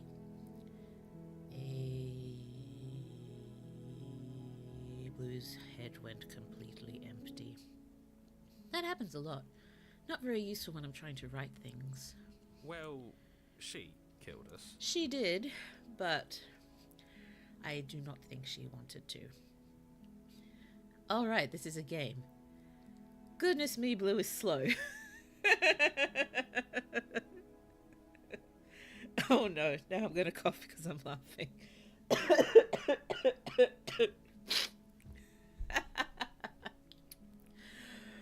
Oh dear, Blue would apologise for being so slow, but she'd never stop apologising then. Oh dear. Can you forgive Blue? The sleep was not so restful last night, but then again, yeah, I probably wouldn't have picked up on that even if I had slept well. Goodness me. Oh well, at least Blue finds herself amusing. Only because he made us try and kill her. It was self-defense. Our beloved's hands remain unstained by cruelty. So unstained. Kind of. Little bit. Still stained. But that's blood. That's blood. That's not cruelty. That's definitely blood. That was Blue's blood. But Blue's blood is not blue. Blue's blood is still red. And you've died before. Mm-hmm. So an entire world has been damned to oblivion. Oh! I'd really hoped I'd be the first, but First? what's done is done. So you... What matters is you have a chance to do it right this time. Mr. Narrate friend. So you are aware that there's multiple... There's things going on here. You knew. You always knew. So you're a different Mr. Narrator friend. You're a different but yet the same still. 2 for 2. Indeed. Oh, dearie me. Now, hold on. If she actually ended a world, are you sure we want to do this? Are you sure we want to rescue her? Again, voice of the hero friend, we only have Mr. Narrator friend's word to go by on this, and I still do not trust the narrator. Maybe because Blue is frequently narrator because she writes stories, and Blue definitely doesn't trust Blue with her stories. Ooh, maybe I created this game in another world. Ooh, maybe you could create a visual novel, not along these lines, but, you know, along these lines. Inspired by! That's the word. Inspired! I think the world needs more visual novels that are not just, you know, dating related. I'm sure there's plenty of them. Blue's just needs to be more proactive in seeking them out. We never saw a world end. Exactly. And now I'm even more certain that we must chase our heroic and romantic destiny than I've ever been. Chase the destiny. I shan't let anyone convince us otherwise. Not sure about chasing heroic or romantic destinies, but let's just save the princess. Yes, we want to rescue her. We will. We will. Honestly, if I knew how, I'd happily make a visual novel. I think there's, oh, goodness me. think I looked into some software at one point. I'll see if I can find what it was. It seemed, not simple to use, but usable. Ooh, are you sure you want a voice in the dev head reaper? Ooh, that could be a thing. I'm the weirdo creature voice in the dev's head, giving him more ideas. That's a wonderful role to have. Yay. Yay. Okay, saving. Are you listening to him? He's lost it. Don't let him distract you. Just do your job. Mr. Narrator, I'm sorry, you never had us this time around. Last time we were willing to listen to both sides of the story, but now I just full on don't trust you. And not that this should be relevant, but the princess is flippin' adorable right now, isn't she? So cute. Cute little happy smile. You killed me last time and it hurt a lot. Why did you do that? We know why she did that, because we wouldn't have been able to hold off the loss of bodily autonomy, and Mr. Narrator using our body to try to kill her. There was no guarantee we could hold that off forever. I didn't bring the knife. Do I have to cut you out again? Oh dear. What happened after I died? I have to ask, did you end the world after you killed me back there? I don't really want to say that. I'm sorry about what happened last time. The narrator who sent me here to kill you took over my body. It was extremely unfair. I think I do have to sort of explain myself. Let's go with that. I'm sorry about what happened. If another version of me was pushed to such drastic action, it was for good reason. So you think it's okay that he/you did that? Oh dear.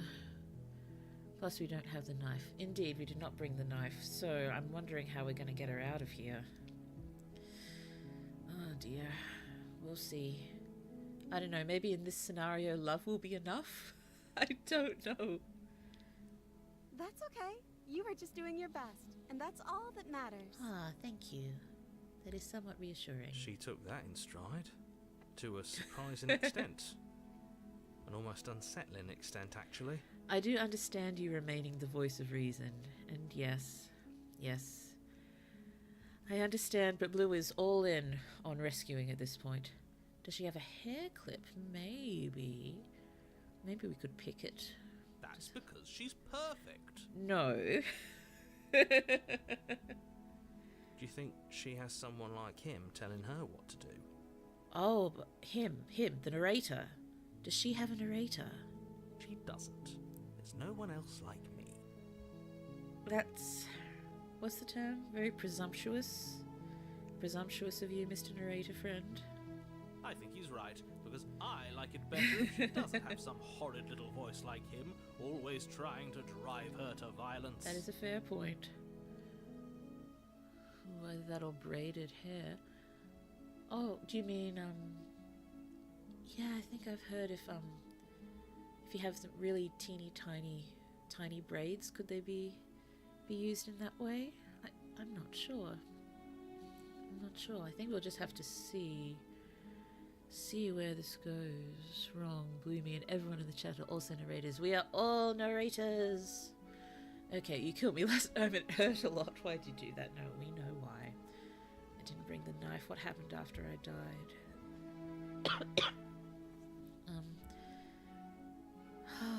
Do we want to ask her? Well, she seems to know. I think it's fair that we ask her what happened after we died. You died, and now we're talking. Okay. As slightly disturbing that is, Blue still likes it. Oh dear. I didn't bring the knife. Do I have to cut you out again? Oh, let's just go rescue the princess and see what happens. Rescue her? What are you talking about? Did you forget that she's a world-ending monstrosity? And even if you wanted to unleash her onto the world, despite the complete moral disaster that would be, you'd have to get her out of those chains. Good luck with that. Thank you for wishing me luck, Mr. Narrator friend. I will do my best. Don't you see how dainty her hands are? We'll be able to slip her out with ease. Oh, okay. Okay. No, she's a prisoner here. You can't just slip her hand through the chains. But yet Blue wants to give that a go. If her hand could just slip out of the chains, why hasn't she done it already? Fair and reasonable point, but still... Because we've yet to present her with her freedom. Oh dear. There is weird logic in every argument, isn't there? I'm not sure I follow. Would you rather believe me, a passionate heart guided by love and my own good nature? Or would you rather believe the devil on your shoulder who tells you what you can and cannot do? Yes, if the choice between the voice of the smitten and the narrator, I think we'd have to go with the voice of the smitten. Oh goodness me, 4 lovely likes. Thank you so much. I think I'd rather believe in facts. Yeah, kind of. But I don't think either side is being very forthcoming with facts. I think the narrator is full of lies and the voice of the smitten is smitten. Oh dear, are you winning, Blue? Not exactly. we may have accidentally found ourselves slain at one point, and now we are alive again, and we are doing our best to rescue the princess, because that is what we do. Hi Cyrix, so lovely to see you. Okay, what are we doing now? Ah, so you're one of those empiricists. There's nothing wrong with that. One of us has to be. Indeed. We're winning in a way. I think we're winning in the fact that we have not sullied our hand by slaying anyone at this point. Except, you know, if the narrator is right all along and we doomed an entire world to doom. That would not be good. Oh, tragic, I didn't see a game over. There was no game over, so we have not lost. Oh my god, I finally caught a stream. Hello, Credo Fish, so lovely to see you. We are slaying or not slaying, and at the moment we are not slaying. So let's not slay together. Then let me show you a brand new truth. Narrator, we courageously step forward and free our beloved from her bindings. You're treating the narrator like a DM. You are narrating your own moves. Are we now D&D? It's been so long that YouTube reminded me that my comments will be seen by everyone. That's okay. That's okay. We could destroy the world with the princess. That's possibly an option. I mean, at the very beginning of the game, it was an option when the narrator first informed us that, you know, if the princess ever leaves the cabin, the world will end. One of the options was, have you thought that perhaps I am okay with the end of the world? Which, you know, was a little appealing to click, but again, probably not something Blue would actually say. And we're trying to, the first time around, I tried to go as true to Blue as possible. And this time around, we are all in on rescuing. And we will just have to see what happens next. Why does this art make me feel dread? This is the art style used for shock and awe gore horror. There has been some gore involved. There is body horror, there is gore. This is a horror game. It's a love story, but it's a horror game. So, yeah, Blue kind of, reacted a little viscerally to some things that happened last time. Oh dear. We courageously step forward and free our beloved from her bindings. Go! No, I can't let you do that. If you take another step towards the princess, you'll what? Take over our body and force us to try and kill her? Like you did last time. I would if you had a weapon. Haha. We left the knife. Not on my watch, villain. My passions contain tight, panic depths, and if you try anything that might harm our dearest, I will end our life without a second thought. Goodness me, voice of the smitten. I don't think you can take control of Blue, can you? I would rather that not happen. I'm sure we can figure something out. Hopefully. You wouldn't. Oh, that was dark. That was like, I know the narrator's, you know, voice isn't overly high, but that just sounded like full-on octave menacing drop. Oh dear. The voice of the smitten is so dramatic. It is. Very appealing. Very, very sweet. But yes, a lot. I would. I think it's the same gentleman who does all of the voices, including the narrator. I'd listen to him if I were you. He has a lot of strong feelings. And doesn't the world end if we don't stop her? Indeed. Hello. You approach the princess and gingerly slide her hand through her braids. Wonderful. That shouldn't have worked. I'll be damned. We're doomed. Oh, wow, it worked. It worked. The narrator is dark. He is, isn't he? Her hand slipped right out of the chains. Hooray. I can't believe it. But I guess I have to. Indeed. I told you, there's no life more worth living than that of a true believer. Oh, dearie me. I'm free. Yay. And you're not trying to kill me this time. Thank you. Thank you so much. Thank you for not trying to murder me. The princess jumps up and smothers you in a joyful embrace. Ugh. If only you had a weapon. One slip of the wrist and your pristine blade would be buried in her back and everyone out there Dude. would be saved. Oh, goodness me, Mr. Narrator. The princess does look cute. It's an adorable picture here, isn't it? Oh, I can hear the smitten making exaggerated poses and gestures every time he speaks. Oh, yes. Luckily for Mr. Romance, we don't have a weapon. Indeed. No weapon. Who needs a weapon when we have the power of love on our side? Power of love. That's what we got going for us. Oh, the narrator needs some therapy. Indeed. Also, look at this cute bean. She's just so cute. Again, does not mean she's not evil. There are plenty of cute evil beings, and I am looking at, what's your name? What's your name? It's been so long since I've watched it. Cute little nut friend from Madoka Magic. Evil cute thing. Evil cute thing. Oh, guys, is it bad that this is bringing me joy? Not bad at all. After what happened last time, we need this, indeed. This is a nice refreshing break from the slaughter of last time. Cube! Yes, Cube! Thank you. Oh, I tried to spoil myself on the different endings and just ended up with existential dread. Oh no, I'm sorry, creative fish. Or the cat alien from Madoka, Cube. Yes, Cube is who I was thinking of. Thank you. Cube is adorable, but undeniably evil. What do we do now? What do we do now?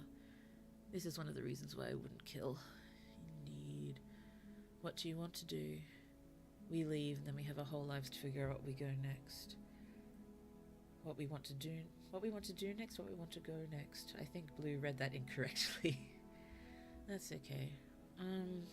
I think at this point we go. There we go. That sounds perfect. Let's go. Let's go. The princess takes your hand, the last hopes of the entire world slipping through your fingers as they intertwine with hers. Yeah, yay? I think yay, because I'm still not really trusting him on the entire world ending if she leaves.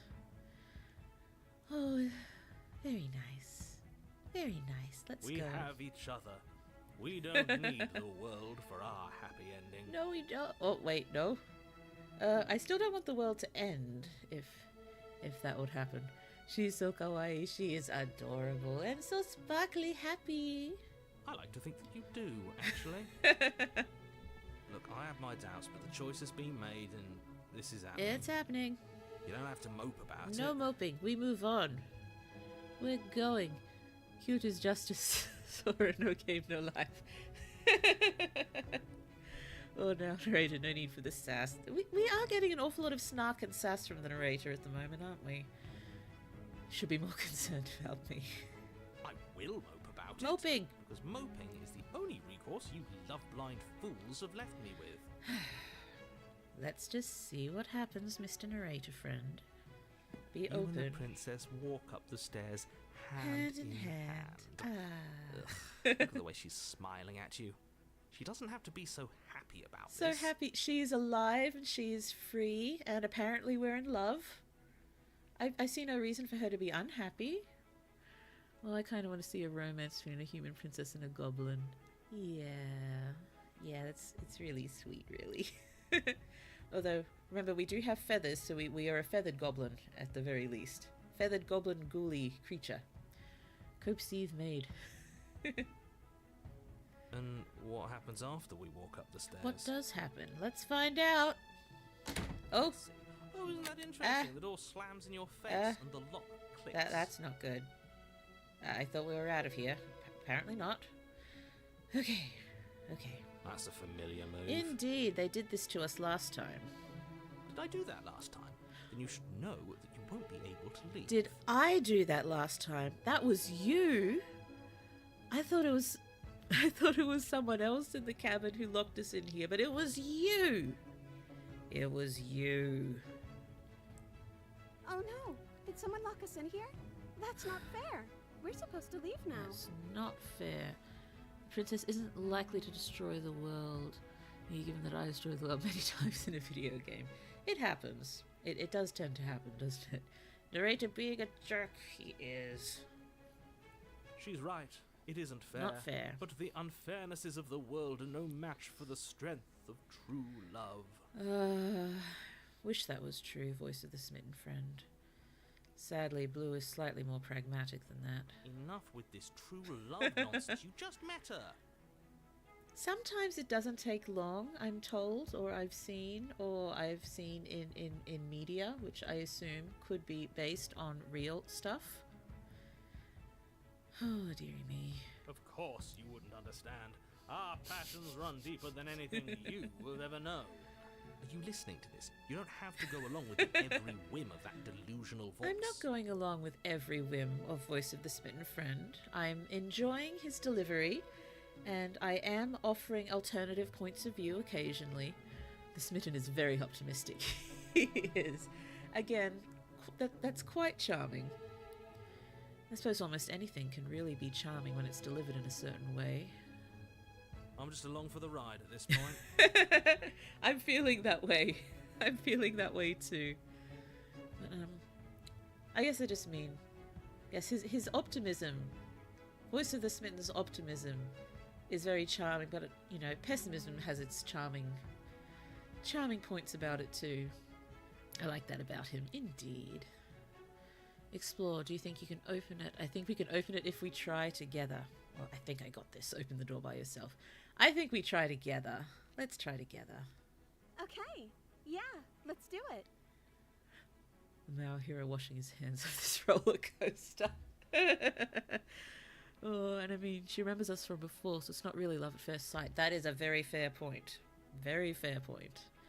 Let's do this. Like a pair of teenagers in love, you and the princess place your hands on the door together. This is fun. Blue is enjoying this round. And the door is open. Are you kidding me? We are not kidding you. It's happening. We are free and happy and together. Hooray. I told you our love was insurmountable. So insurmountable. You Yay. and the princess make your way upstairs and Upstairs the blade. and- That's right. There's still a chance for you to do the right thing. Take the blade from the table and slay her before it's too Narrator, late. really? Really? Take the blade and slay the princess. No, we're not doing that. Yay. Did they even exert pressure on that door, or did they just gently rest on the door? I'm not sure. I think you're right. Maybe just the touch was enough for the door to say, oh, yes, I wish to open at this point in time. Hooray, narrator is jealous. He doesn't get the princess. No You're slaying. enjoying this, aren't you? I am. You're taking every opportunity you can to draw out the end of the world and make me suffer. I hate you. Blue is still not sold that the end of the world is nigh, but you are kind of, you're having your own hand in making Blue enjoy making you suffer. Finish the drawing. Well done. Well done. That's wonderful. I can't wait to see. Oh, I hate you too, narrator. That's the way out. Yay. We're going to leave together, just like you wanted. Just like we want to. I don't remember specifically saying that, but okay. We're leaving. Yes, I suppose you are going to do that, aren't you? Bye-bye. You cross the room, opening the door to the cabin, Yay. and then you step out. Oh, romantic haze, your love will set you free. And we step outside. Yay. Sorry, we got an achievement. A happy ending at last. Happy endings, yay! We did it. What should we do now? This music is sounding a little more ominous than I would hope for at this point in time. Oh goodness me. Where did everything go? Everything disappeared. Where did he go? And the narrator's gone. Oh, is he gone? I hadn't noticed. Uh-oh. I was too busy staring deep into Arb and Uh-oh. Now that's a happy ending. We may have spoken too soon. Uh-oh. Cold. Oh. Is being happy supposed to be so cold? Oh no. Oh no. She's cold. Quick, our feathers. Pluck them all and weave her a coat worthy of a princess. I'm not sure we could do that, but... Oh, goodness me. Oh, my goodness. Oh. Oh, dear. Oh. Blue's not sure about that. But you don't get the chance to make that jacket. Something has taken her away, and it's left something else in her place. The music's gone low. Oh, dear. She's gone. She's gone. Where did she go? Should we try and find her? Oh dear. Oh dear. Is that a mirror? It is the mirror. Why is it here? Got abducted Why by Nico now? Robin. Suddenly hands. Oh yes, hands. I blame the narrator. Well, the narrator's gone too. The narrator's gone too, and so is she. I don't know where she went, and I don't know how I'd even go about looking for her. The narrator's gone. I think I'm supposed to look in the mirror. Let's look in the mirror. Magic mirror on the wall. There's something dreadful about it. I don't think you should. The hero doesn't want us to look in the mirror. Yes, I fear that we won't like what we'll see. You either. What if we just sit here and preen for a while? That can't hurt, right? Preening. More bird references. We are goblin, ghoulish, birdie friend. The narrator is gone. I don't know where she went. I don't know how we go about looking for her. I don't think I would go into that really at this point. Oh dear. Oh dear. Oh, let's go look in the mirror. I'm begging you, don't do Oh this. dear. He's really scared of the mirror, isn't he? Well, as it's the only option. You approach the mirror. Gaze into your reflection. Let's get gazing. Silence as you reach forward. There, gone, but the mirror remains. It's time for you to see what's in it. Body, it's you. It's you.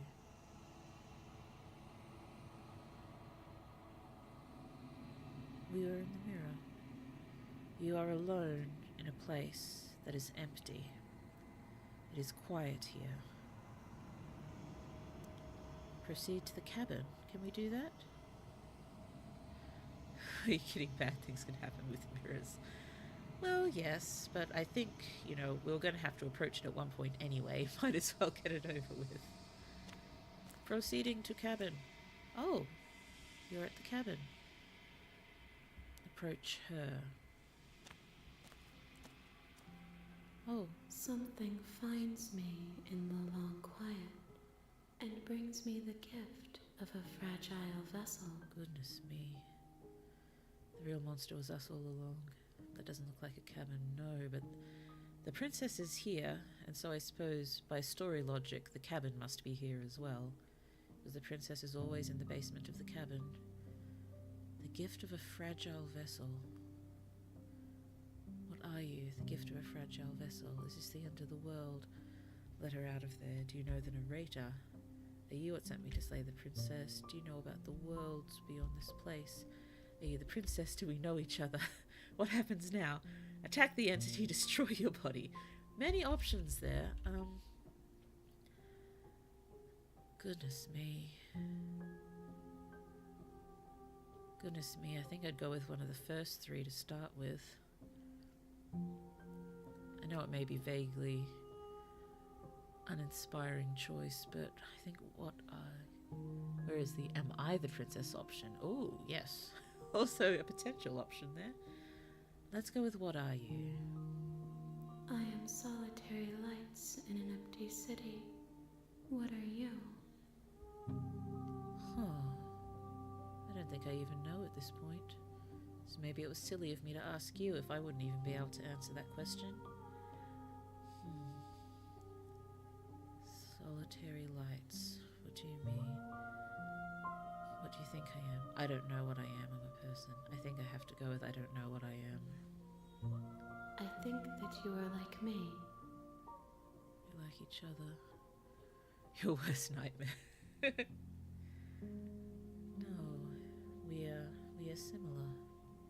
We are oceans, reduced to shallow creeks.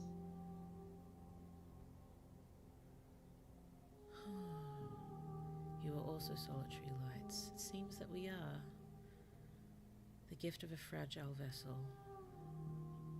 Yes, nerves and fibers to feel the worlds beyond. Perspectives to make my own. Okay. This one is soft and delicate. You molded her to love you, and she'll make for a gentle heart. Oh, goodness me. This music is gorgeous, isn't it? Sorry, I was just sitting and listening for a moment. Do not mourn her.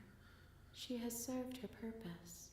I see where you're coming from, but just because someone has, you know, in inverted commas, served her purpose doesn't mean, you know, doesn't deserve to be mourned. Is this the end of the world? How can the world have ended if we are talking? Okay, that is a very logical point. She seems passive right now. She does. She does.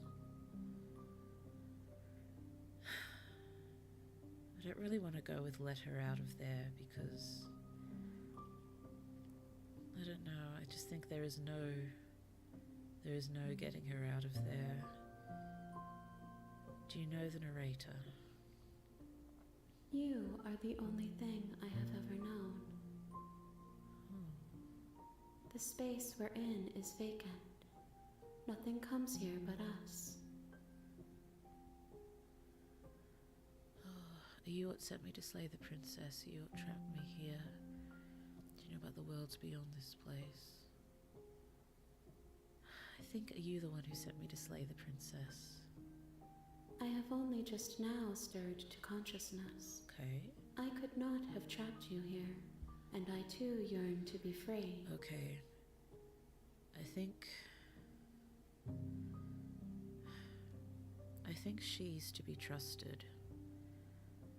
I'm not sure this being is capable of lies, just by the way she's talking.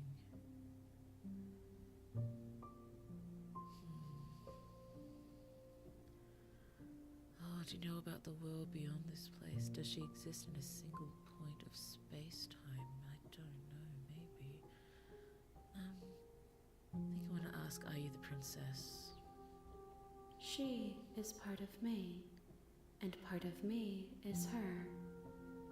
Oh, dearie me. But were you always the princess, or were you just making her a part of yourself? I think I'd ask that instead of saying nothing. Yeah, but I don't think we want to attack her. Definitely not. Definitely don't want to attack her. You speak in circles. Does it matter where one thing begins and another ends?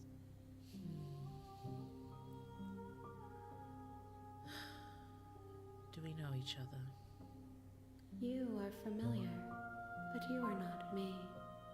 I feel sadness, longing, hope as I witness you. Do you know about the worlds beyond this place? I know only that they are. Somehow I still don't want to ask let her out of there. It just feels like It feels almost unreasonable to ask. Not only unreasonable, but, you know, no point, because I just don't think it's possible. It's done. Let's go with what happens now. Nothing as we are, but I know that there are worlds beyond us, and that we are meant to reach them. Okay. Worlds beyond us, and that we are meant to reach them. We, plural. What happens now is, I love this girl. She's kind of like this girl being, she's kind of like a child. Yes, yes, I'm getting that feeling also. There is no exit, but this vessel is a creature of perception. She can make you forget, if only you believe her to be able to. Okay. Bring me more perspectives, so that I may be whole, and perhaps then we will know our freedom. Okay, so more perspectives. So to take it, that means more loops, more cycles, more slayings of Blue or the princess, more escaping or not escaping. I think we just have to go and do lots of random pathways, I guess. Ooh, I like this, indeed. Aren't you scared that I'll find a way to kill you? How much will I forget? How many more pieces of you do I have to find? What if I don't let you do this to me? It doesn't feel like she's doing anything really to us again. This feels passive. I was sent to slay the princess. Stop it from destroying the world. If I help you, is that what you're going to do? Okay, make me forget. Do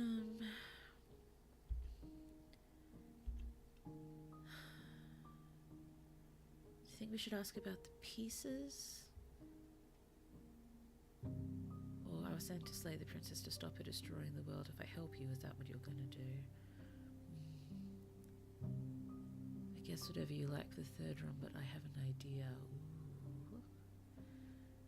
Yeah. Yes. Oh, come on, Blue, stop being indecisive. I might ask about the number of pieces first. How many more pieces? More than you have found, but less than there are to find. Oh. I am So infinite. we won't get every pathway. The rest will find their in own one way game. home. I am infinite. The rest will find their own way home. I was sent to slay the princess to stop her from destroying the world. If I help you, is that what you're going to do? Let's have a look at this. You ask of things that cannot be done. To destroy is merely to reshape, to remold. You're being semantic. What are you going to do if I help you? I don't think that's something Blue would say here. So I think we should let it be. I'm suddenly not scared any longer, even though I'm a horror wuss. I love the concept of childlike gods. Anyone here a D20 Fantasy High fan? Cassandra is like this. Oh, someone who beat the game. I'm going to stay quiet in this place. Thank you. Wait, is that 3 for 3? It's like terraforming, indeed. Indeed. Yes, Blue's not great with horror and all of that, but despite, you know, the ongoing writhing arms here, this is almost peaceful, isn't it? You know, a little disturbing, but still peaceful. Let it be. Too scared I'll find a way to kill you. How much will I forget? What if I don't let you do this? I think I want to ask, how much will I forget? Everything, until we meet again. Okay, so everything, but not forever. Okay. I think let's just go make me forget. She asks that I tell you to remember her. We will. We will. You won't. Ouch. Poor princess. Everything goes dark and you die. Ouch. Chapter 1, The Hero and the Princess. Ooh, achievement. A loving vessel. Bring the damsel to her. You're on a path in the woods. The real And at the Slay the end of Princess that starts path here. You'll know is a where you cabin. see it. And in the basement of that cabin is a princess. Rip. Indeed. I think it's time for snack. Yum,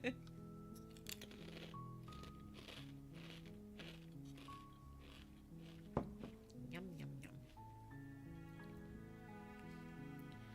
Wow, that's such a jarring way to die in such a peaceful environment. Indeed. Okay. So, I haven't saved it all yet, have I? Let's save. Yeah, I don't really like making multiple saves. I prefer, you know, what's done is done. But let's just play for a little while longer. Blue might have to stop in maybe 20 minutes, half an hour, but let's go for a little bit longer and at least get this round going. Damn it, did I miss the last second? Oh dear. What did we miss? We missed something. But I take it... You're here to slay her. Well, none of us remember anything If you now. don't, it will be the end of the world. End of the world. Note, you can skip previously seen dialogue by hitting tab on your keyboard. Or right on your controller. Yeah, we're right back at the beginning. Right back. We remember nothing. Should we, Oh, people keep knocking on my door today. What did she do? We died with a crash that sounded like breaking glass. And we left the realm. Yes, we shattered like glass, indeed.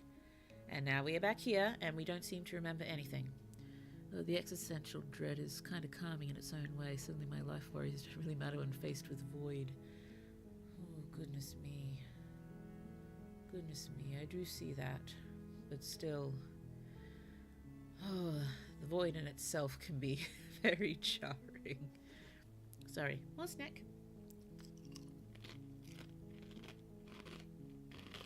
Nom, nom, nom, nom. Okay. So, should we go about things in a very different way this time?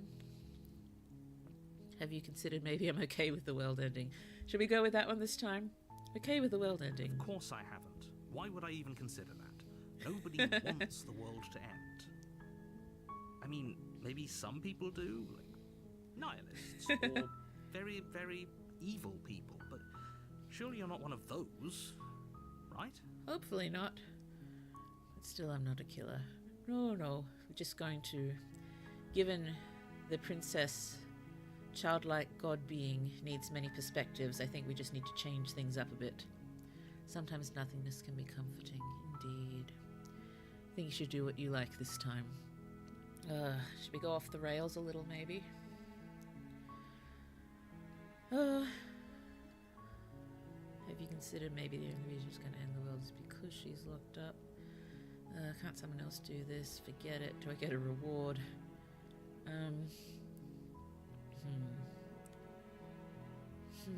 Well, let's go reward. Yes, but you'll have to slay her before you get it. Right. Can't someone else do this? I don't really want to bring up anything too bad at this point, but... Okay, thanks for telling me what to do. Sweet, I've always wanted to offer Monarch. Viva la Revolution. Should we go off the rails this time? See what happens? That's the spirit. Oh, dearie me. You make your way up the short path to the cabin. You'll find the princess within. Okay. We're not going to go through with this. Hello, right? voice of the hero. She's a princess. Lovely to see you We're again. supposed to save princesses, not slay them. Oh, there's a difference between not being concerned about something and wanting something. I'm not very concerned with the world ending. If it's inevitable, I won't be around for the aftermath. I suppose that's a fair point of view. And, you know, looking at things technically, in this universe, it's inevitable everything will end eventually, so why worry? Although it'd be better if we didn't bring it about ourselves in horribly violent ways. Oh dear. Ignore him. He doesn't know what he's talking about. Okay.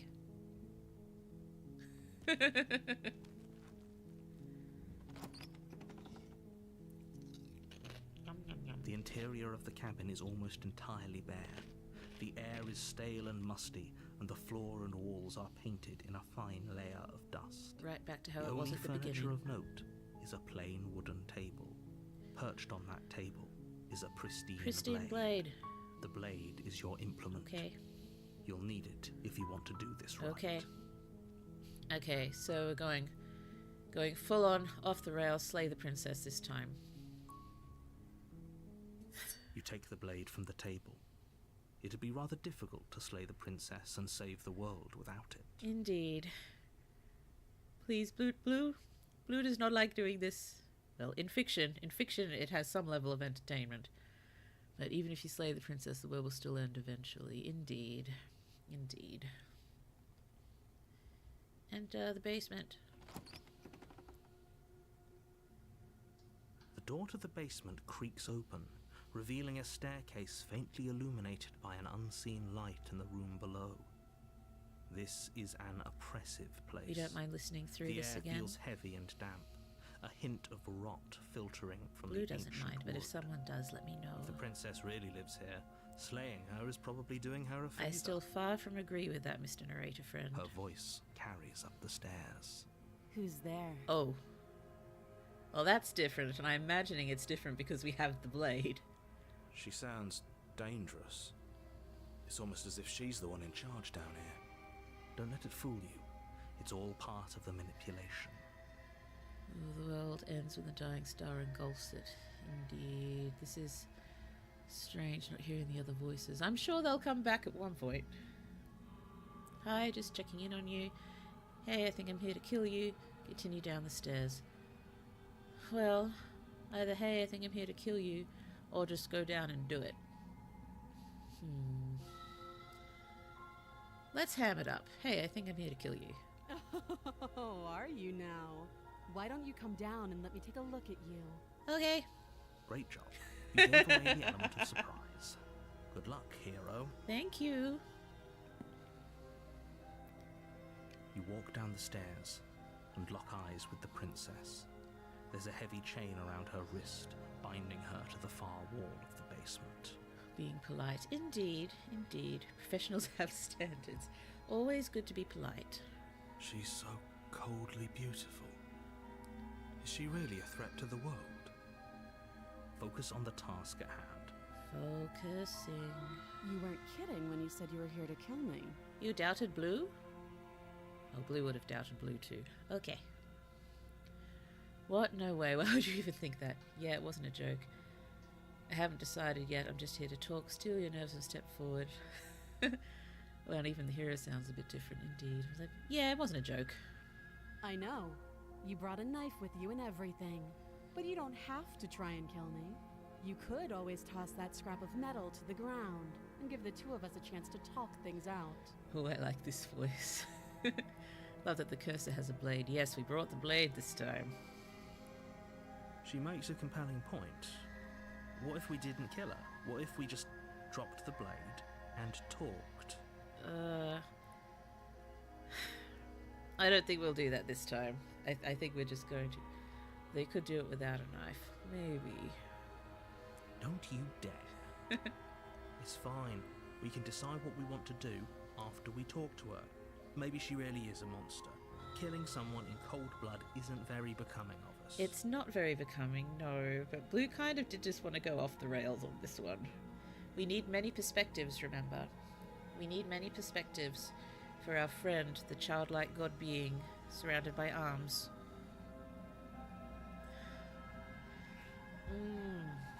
Drop it or tighten your grip. Let's tighten our grip. Let's go all out. You ignore the trembling in your hands and tighten your grip on the blade. You poor thing. Your hands are shaking. Are you scared of me? Because you should be. Oh. You step forward, your grip on the blade tightening as you steel your resolve. Papa, this one sounds cool, Puppy Pat. I'm joking. Do what you want.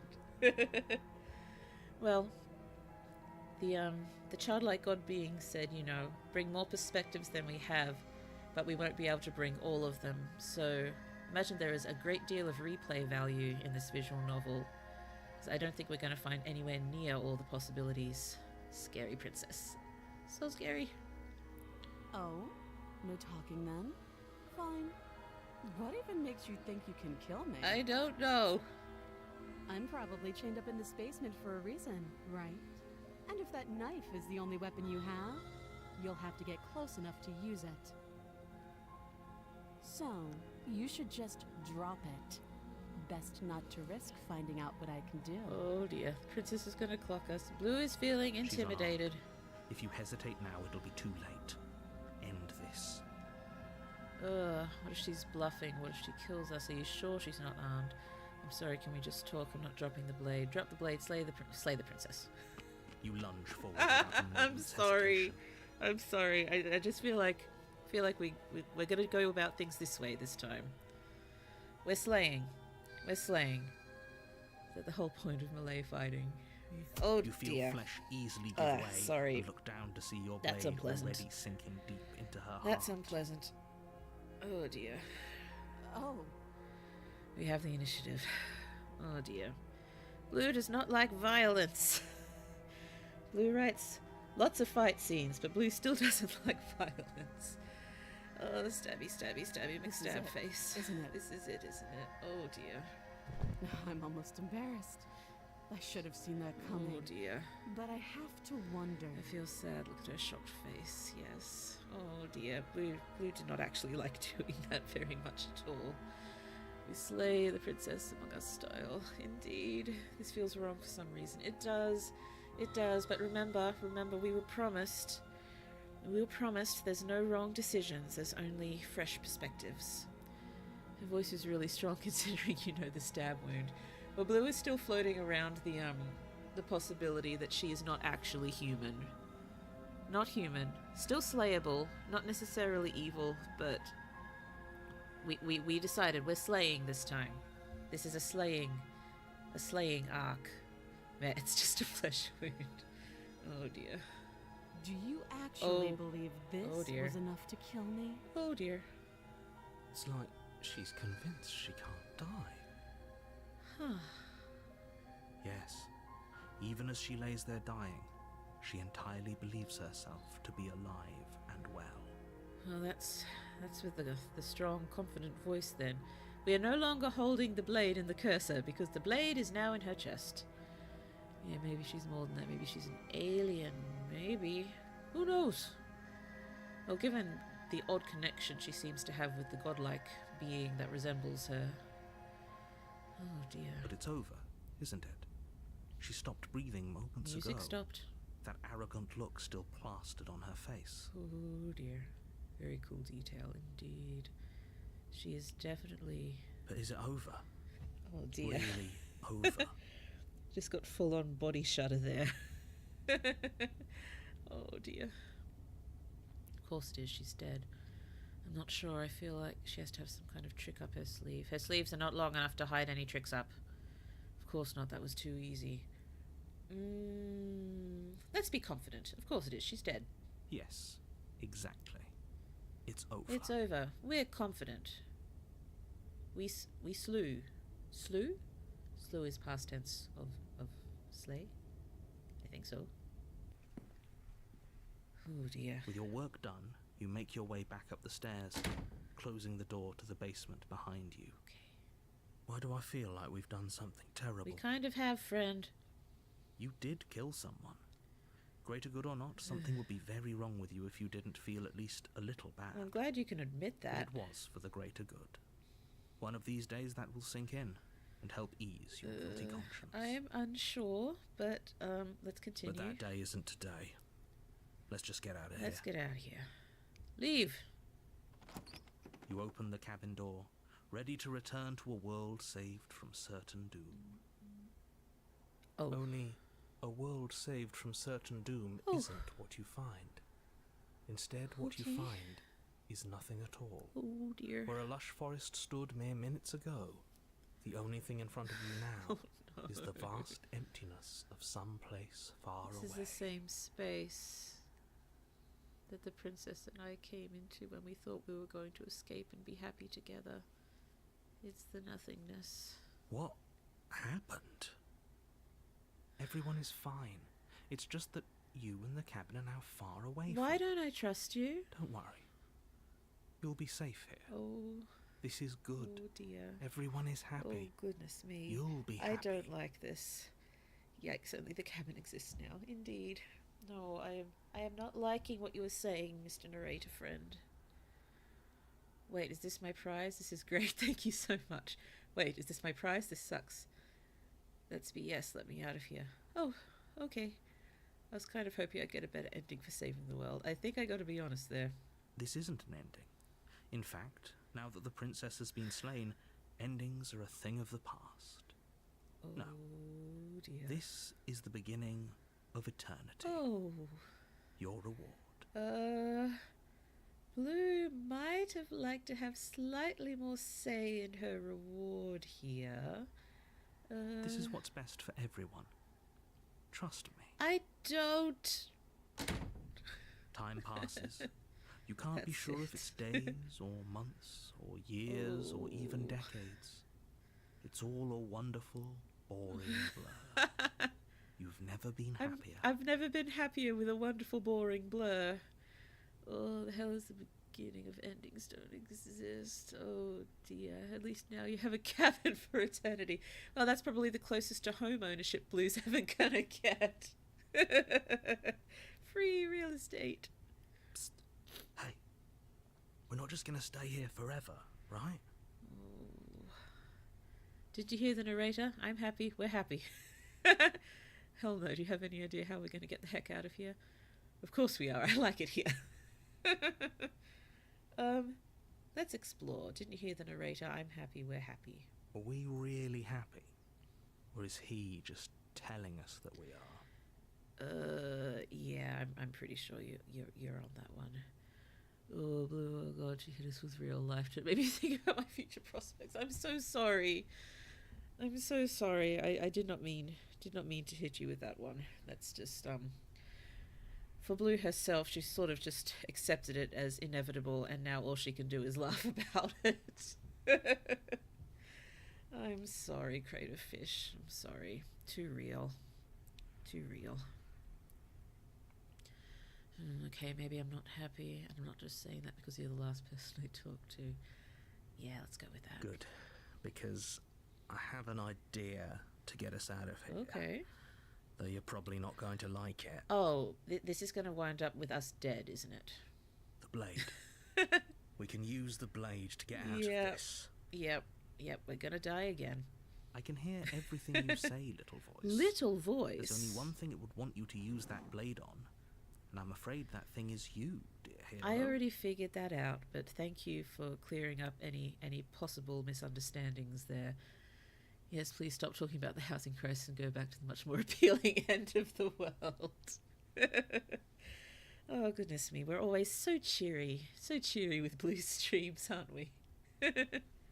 He's right. It's the It's only the way only out. way out. Blue must have snack first.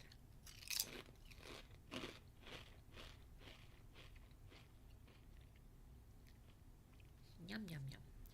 I was AFK for a sec. I assume the hero voice got bored too. Well, I'm not sure.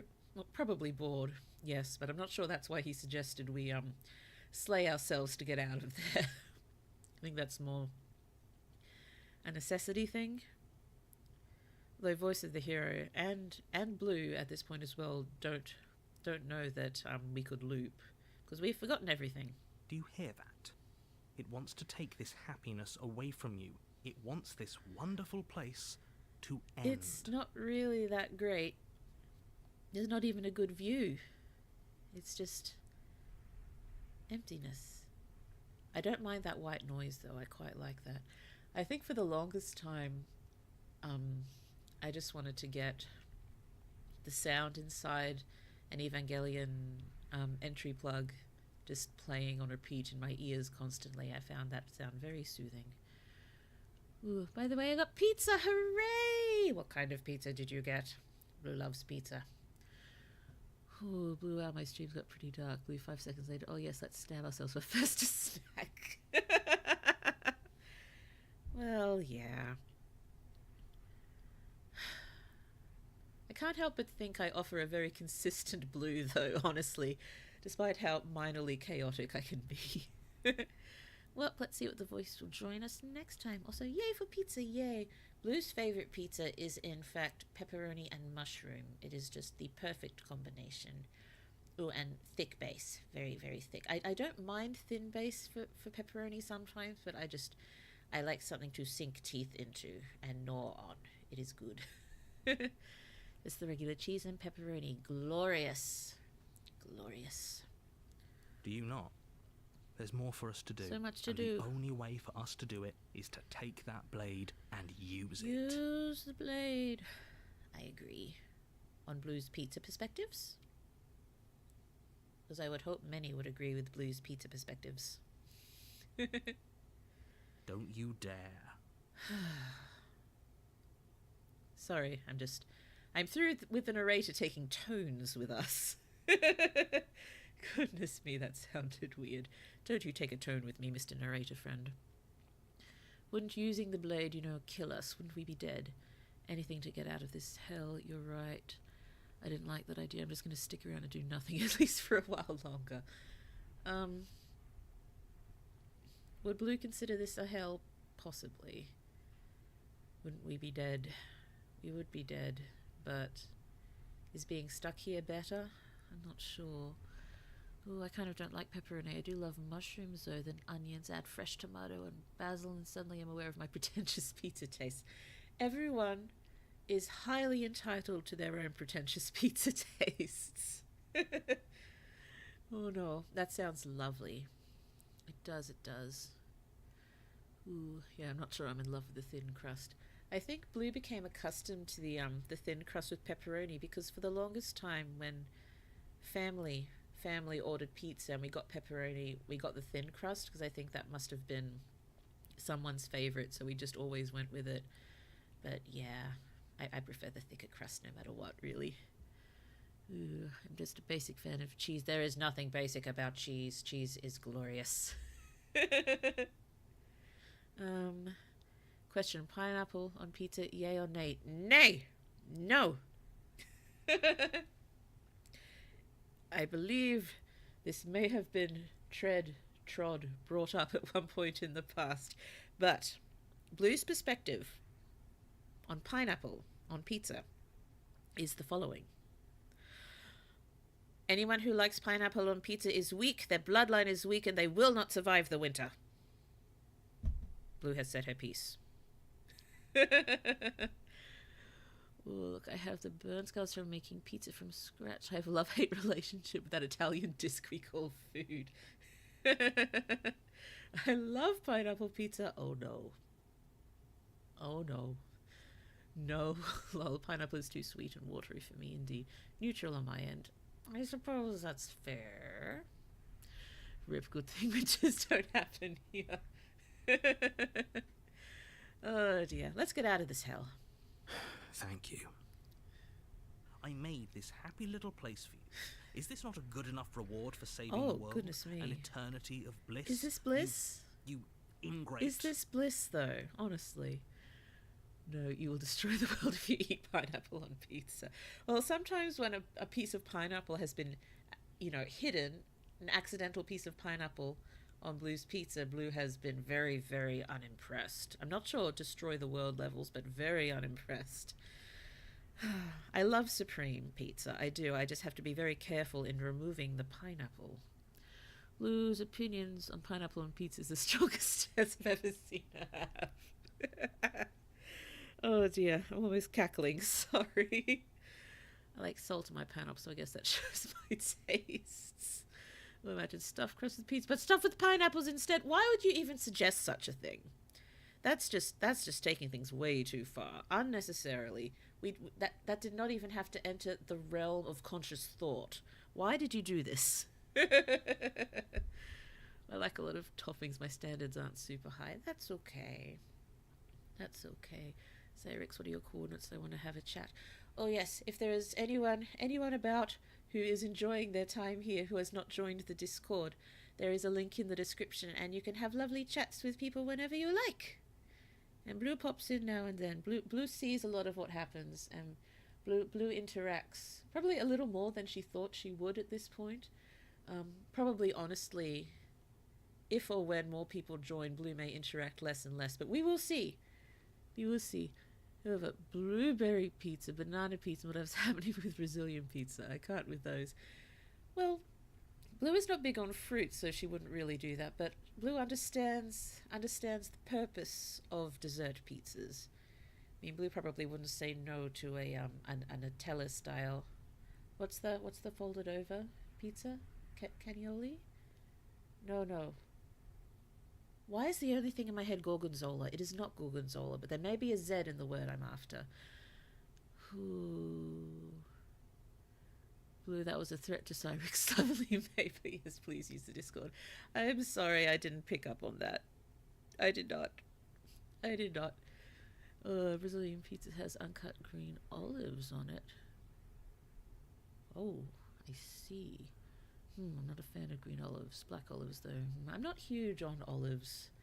But Blue will consume olives, but generally would not choose them herself. If they were placed in front of her on something that has been made for me, I would eat them. But I've eaten weird stuff, but that pineapple crust idea is cursed. No, indeed. I might eat banana pizza, maybe strawberry, but kiwi, nah. Says reprint, it's delicious. Look up Brazilian pizzas, they're insane. Have a look at another time. I might just get us back to the beginning of the next chapter, which I'm assuming we'll have here, and then I might have to call it because I've already gone longer than I probably should have, given I promised the mother library I would go back to hers and put my feet up to try to stop my feet from swelling into fleshy balloons. Yes, they were last night. Yes, if you missed it, Blue's blood pressure is slightly elevated at the moment for various reasons, so we need to be a little cautious there. But I'm just having so much fun. Chat is great today. Thank you so much, everyone. This has been amazing. Oh, like a full baked chicken and cake on the pizza. That's reminding me a little bit of the Japanese crepes. There can be such interesting, unusual things on those. I grew up eating those pizzas. I am sure they are delicious. Yeah, what if you're stuck in that cabin and to get out you need to eat pineapple stuffed crust? What would you do? Blue would suck it up and eat the flippin' pineapple stuffed crust. If that would get us out of an eternity of nothingness in a cabin, then Blue would eat the pineapple. That is one of the few circumstances in which Blue would eat the pineapple, but yes, Blue would eat the pineapple in that circumstance. Oh, what if we poke you with a needle? Will that release the pressure like a balloon? I thought about that, but yeah, I just put my feet up, and 12 hours later my feet had deflated somewhat. I'm not really quite game to look at them at the moment. For one thing, I'd have to take my socks off and my feet are cold. We are the better narrator. We are a fabulous narrator, aren't we? I've questioned myself with eating the red rice, orange sauce, and chicken pizza. That actually sounds quite interesting. I wouldn't mind trying that one. Okay, we're an ingrate. Let's go. Fine. Whatever. For the first time since time stopped meaning Time anything, stopped you throw meaning. open the door to the basement and walk down the stairs. Walking. Oh, Princess's goodness me. body is dust and bones. Dust and though the blade you bones. used to slay her is still as pristine as the day you first held it. Well, that's a sure sign that, the princess isn't the only supernatural thing going on here, is she? That blade and you. Oh, don't make the feet joke. I know it's easy. I didn't think of that. Sorry, Blue probably shouldn't have mentioned feet. Oh, sounds pretty good, actually. It does. Oh, no. Oh, dang. Time went by so fast. It did. But we weren't even sure. It could have been decades. I'm imagining it could have been millennia and we wouldn't have noticed because time has ceased having meaning. You pick up the blade, you stab yourself, and you die. Okay. Ouch. The end. Nice knowing. You too, friend. See you again. Yeah, I assume it's been years. How's it bones already? Yeah, I think it's been a long time. The Spectre. You're on a Okay, let's path just meet our in the voice, woods, our new voice, if we have and one. at the end of that path is a cabin. And in the basement of that cabin is a princess. princess. We know, friend. You're here to slay We're here her. to slay her. If you don't, it will be the End of the world. Chapter 2 again. We're up to the Spectre. Okay. Oh, you didn't get to talk with the baby god. I think we need to get to the end of however many chapters for each run. Last time it was 2. I don't know if it's always 2 or there could possibly be more. We said, but I killed myself. What am I doing here? Or, but I died. Oh, we've been stuck in place talking about pizza for years. Pretty much. Well, at least pizza's a good thing to talk about and occupy ourselves with, though I imagine we may have been doing some pining and wanting to actually eat the pizza. Oh, I assume we have to continue with the numbers. That's why Smitten is gone. Maybe what, the princess has the power to make the sun go to its red giant phase? Maybe. Who knows how she could destroy the world, whether it would be passive or active, or whether she would at all. We have no idea. We're just doing our best. Okay. Terrible sense of deja vu. Wait, hasn't this happened already? I think I'm going with, oh, you bastard. You are in for it now. I am wise to your trick. Sorry for the weird pronunciation. Blue is still unsure about cussing on stream. She prefers not to, except when reading her own works. Oh dear. Let's do it. My tricks? What on earth are you talking about? We've just met for the first time. Did we now? If he doesn't remember what happened, then maybe it's best to keep it that way. Okay, let's just meet whoever this next voice is, and then I may have to call it. Sorry. That's fine. Oh. It wasn't very hard to kill her last time. We'll just do it again. Voice of the Cold. Here is our new friend, Voice of the Cold. So let's just save. Let's overwrite. I don't like doing lots and lots of things. Oh, goodness me. I'm just going to do that again to make sure. You want to overwrite your save? Yes. Ooh, Voice of the Cold. I know who you'll meet, but let's just say they're very different from the Smitten. Okay. Goodness me. Let's just pop back to the main menu. Are you sure you want to return to the main menu? This will lose unsaved progress. But Blue just saved. Everyone saw Blue save, didn't you? Everyone saw Blue save. Everything is fine. We're okay. Ah! Goodness me. Give me a moment, sorry. Let's just jump over here. Jumping. Oh, background music on. Yay. And game music should be gone now. And, oh, goodness me. Yeah, you saved. Thank you. Just gonna shut that there. Wow. Thank you for playing that game with me. Probably won't get to more of it before I have to go on hiatus, but afterwards, let's keep going with that. Oh, Blue can probably be a little bigger there. Whee! Big Blue. Blue is big. Oh dear.